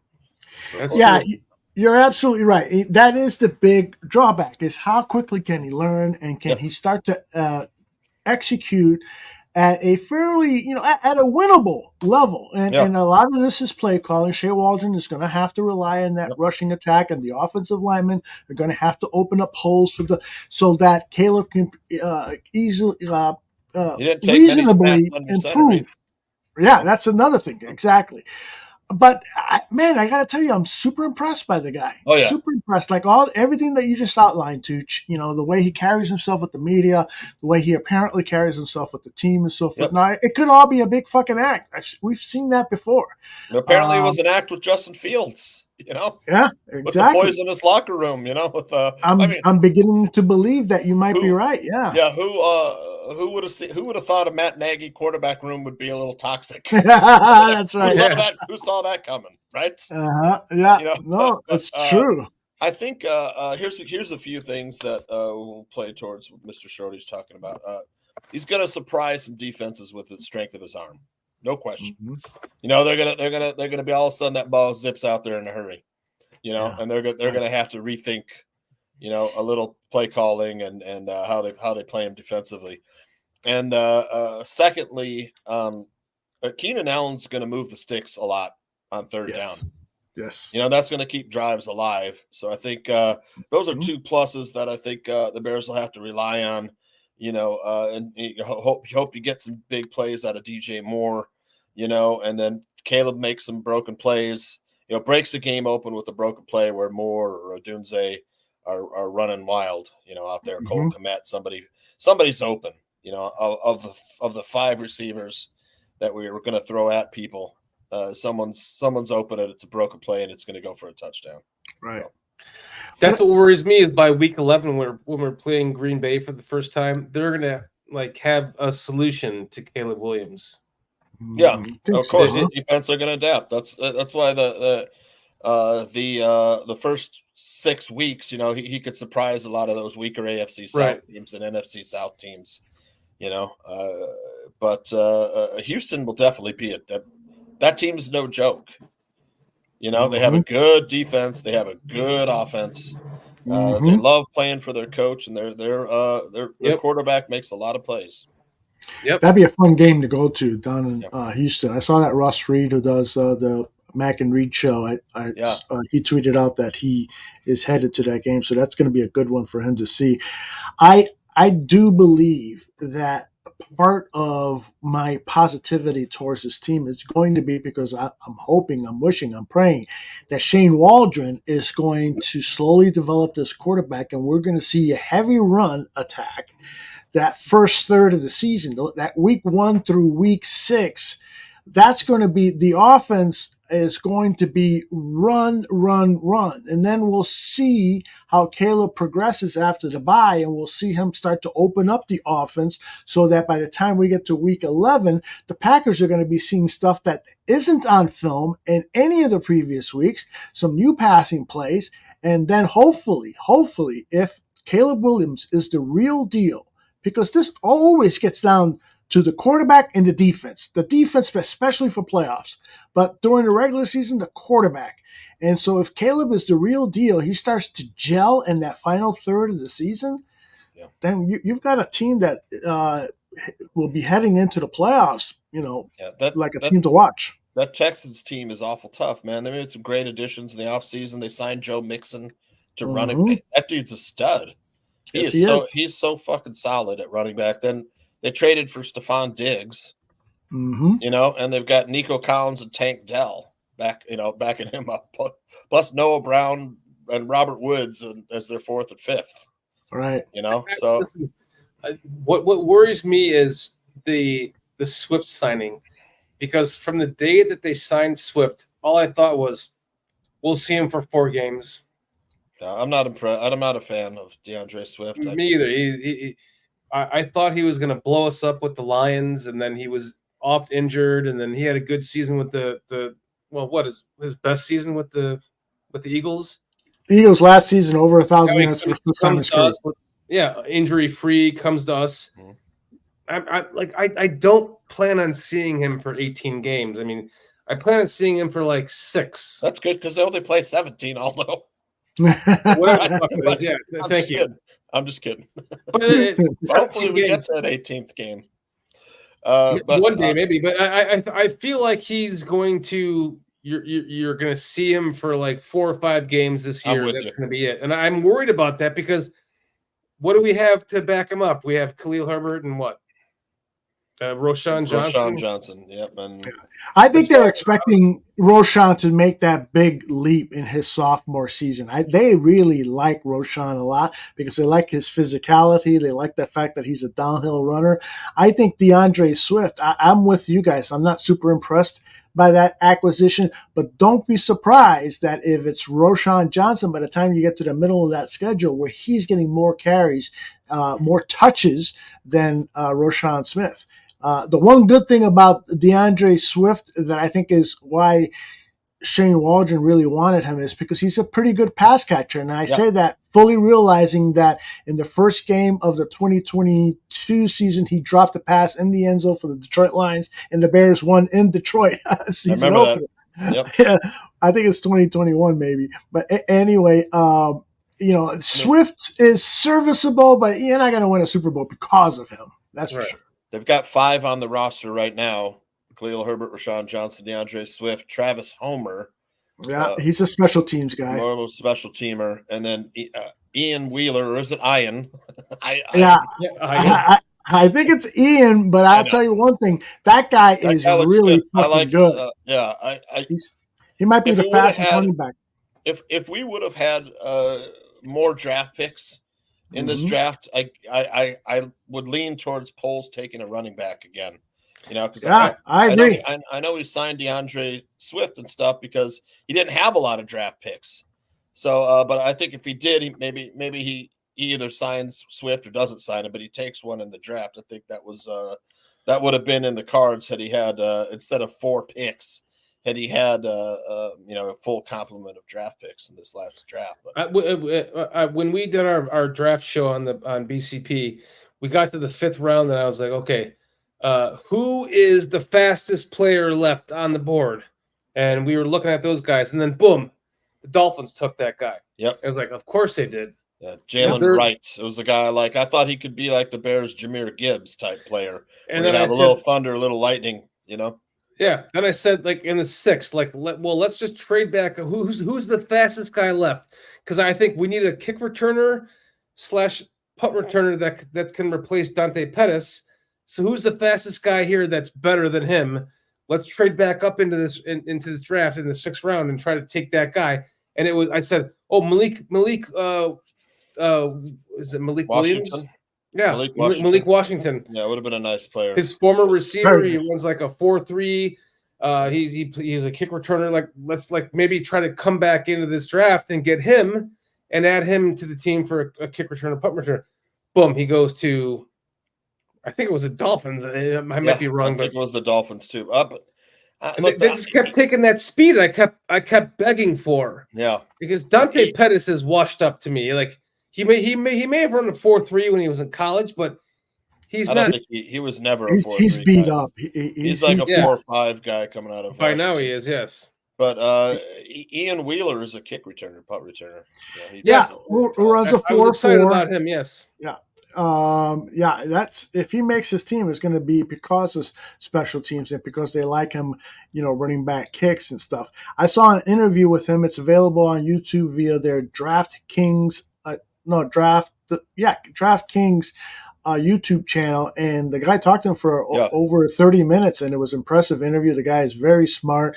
He knows his value and what he can bring to the team, and he's the type of guy who could potentially develop so that after a year or two, he could be a contributor in the run game, a consistent contributor. So keep an eye on that. Khalil Herbert used to run back kicks for the Bears. Yeah. They still have Velus Jones on the roster. A lot of people think he might not make the team. I don't know if Poles is ready to give up on him yet. That's the thing. As far as Dante Pettis just seems to understand offenses a little bit better than some of the other wide receivers, and he finds a way to get open. Mm-hmm. But I don't think he'll be. I mean, he was a punt returner. For the Bears, did a fairly solid job returning punts.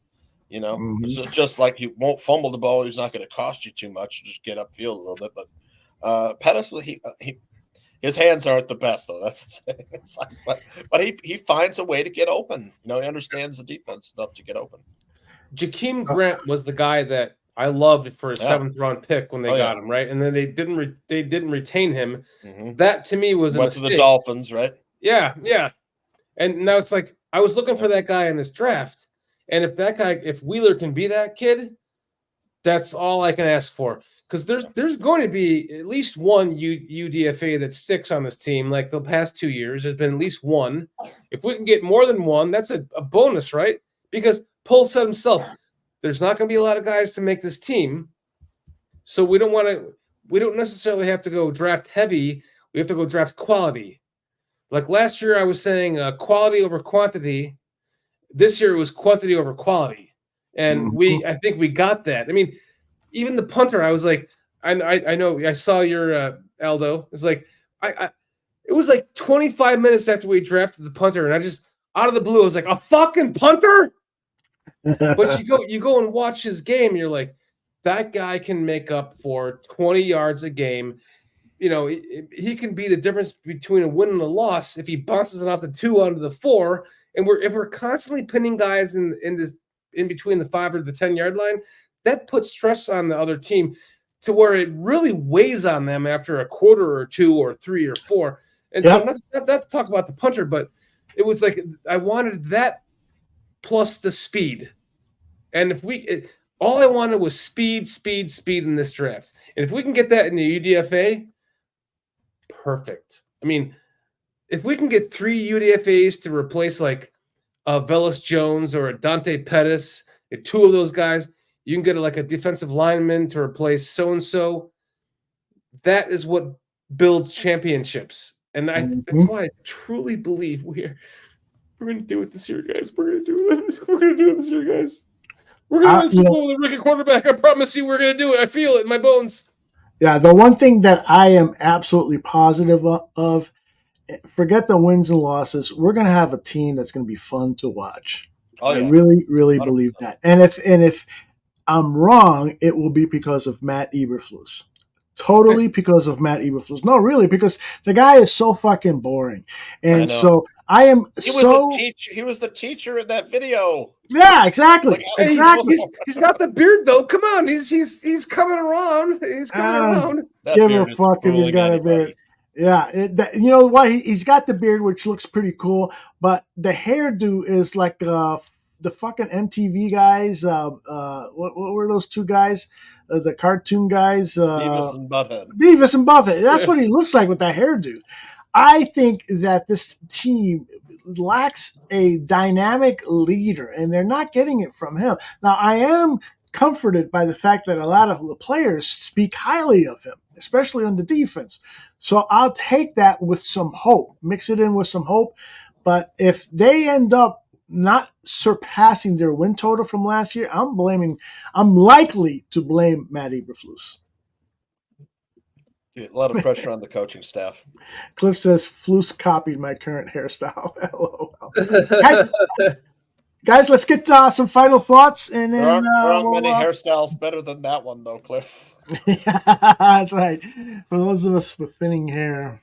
Lovey was boring too, says C Sharp. You're absolutely right. Lovey was boring, and you know a lot of times defensive coaches are right. Defensive coach, right? They seem to be more on the boring side, and guys like Mike Ditka and some of the offensive coordinator. You know, my favorite offensive coach is Bill Walsh, and while he was not demonstrative, he was funny. He was very, he knew how to put people in their place with some carefully selected words. I really appreciate him. But yeah, defensive head coaches, I don't know. You would think that they would have more of a Ditka style of coaching. But, well, I mean, not Eberflus.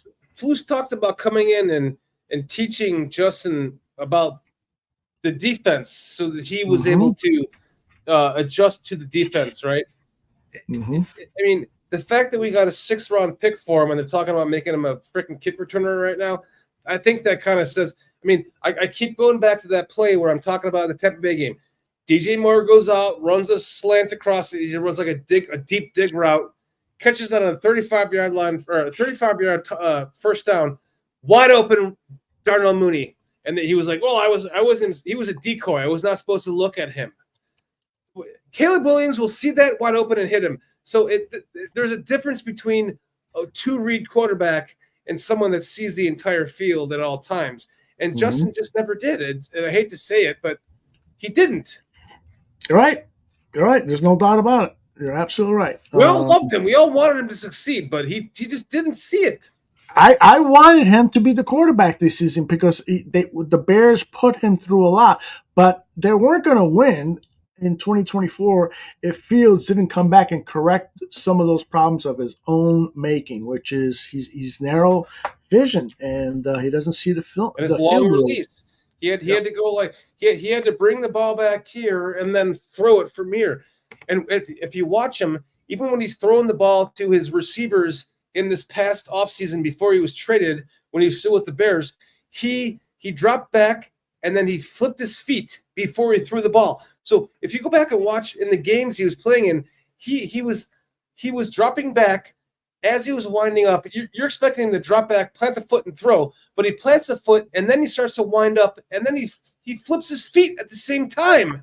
Mm-hmm. It was a disaster. So the Steelers knew it. That's why they took him for a 6th round pick, and they're talking about making him a kick returner. I don't know if that's going to happen, but the difference is night and day between these two quarterbacks. I promise you that, guys. No doubt about it. No doubt about it. All right, final words, guys. I'll start with you, Senor Gianni Santucci. Well, got weekend sports betting tips. Anthony's going for his 11th win in a row on Friday. Nice. So I tailed his play, made some good coin on that one last Friday.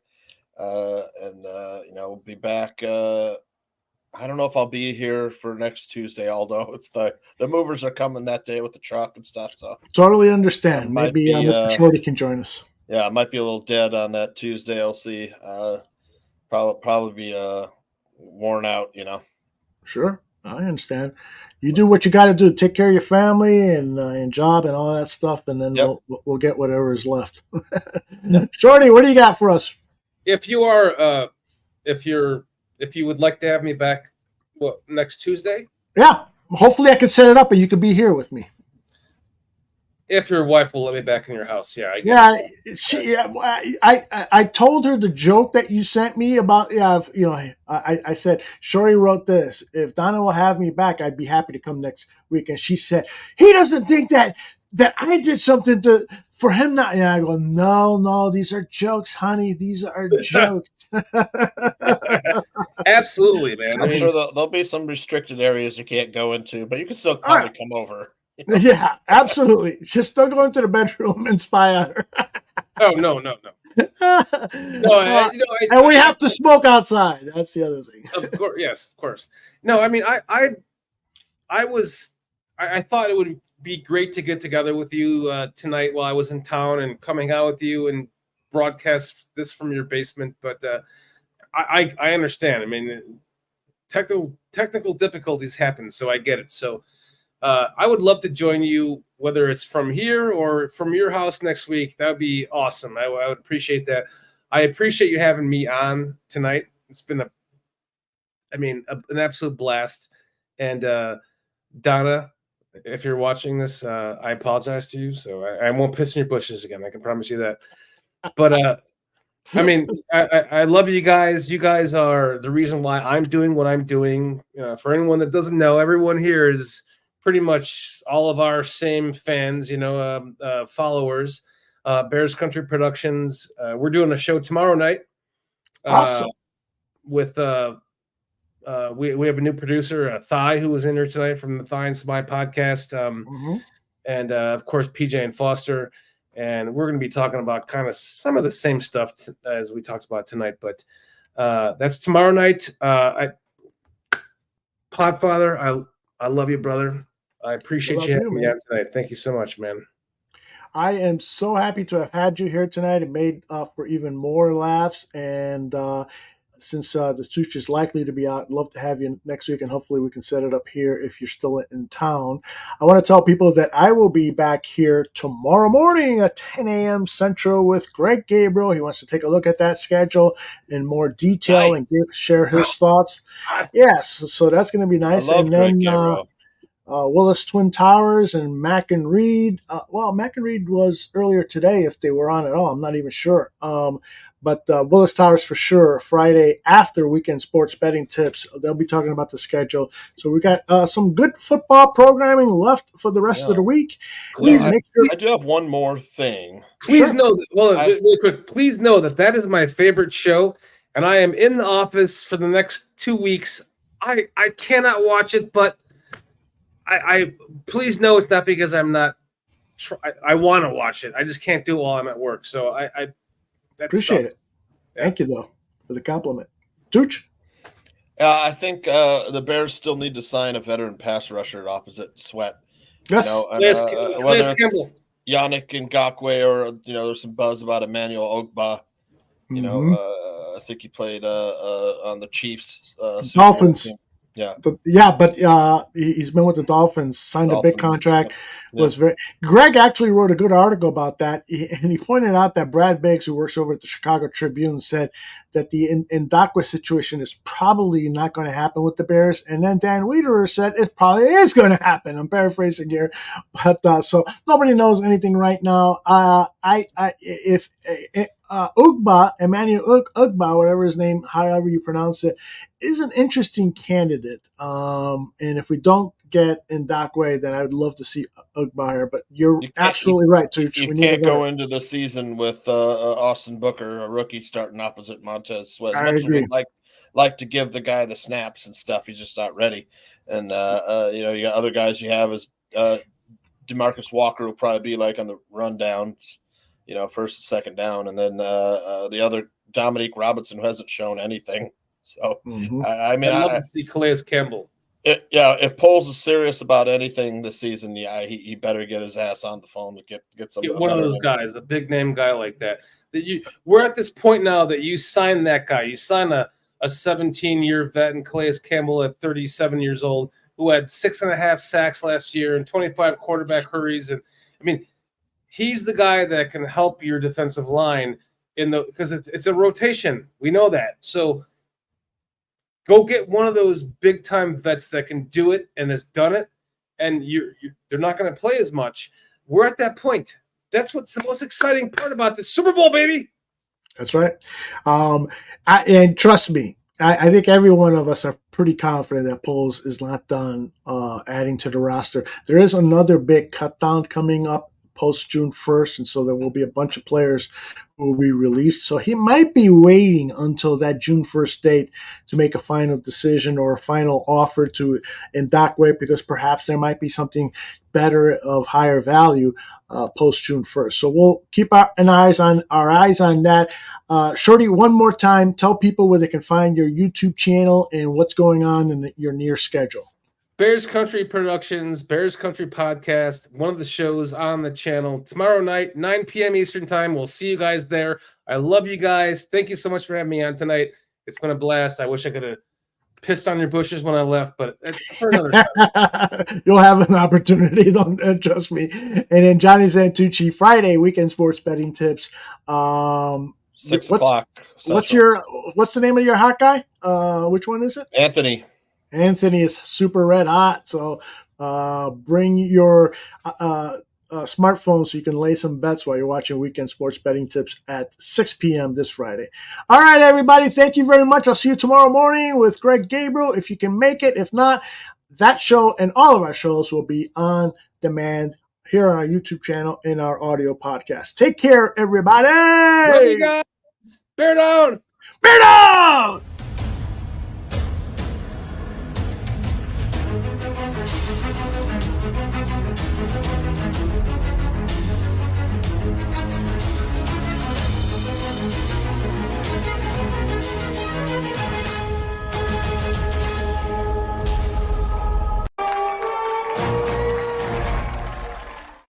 This schedule must have been done by Sleepy Joe. The Bears are getting screwed. That's what people are saying. It's a witch hunt. There's nothing wrong with this schedule, nothing at all. 2 2-game road trips and a 3-game road trip. On top of that, they've got a home game in London. Whoever heard of such a thing? Twice they will have 3 consecutive home games. And late in the season, they have back-to-back weeks with home games. The NFL is run by a bunch of liberals. Hush, Donald. Go fuck a stripper. Keep joking, Sleepy Joe. I'm going to beat you come November. You're a one-time president, just like Jimmy Carter, who, by the way, looks more alive than you do. How are you going to win an election wearing an ankle monitor? One more thing before I leave. I got to be at that goddamn courthouse early in the morning. 8 wins, 9 losses for the Bears. 10 wins, 7 losses, and a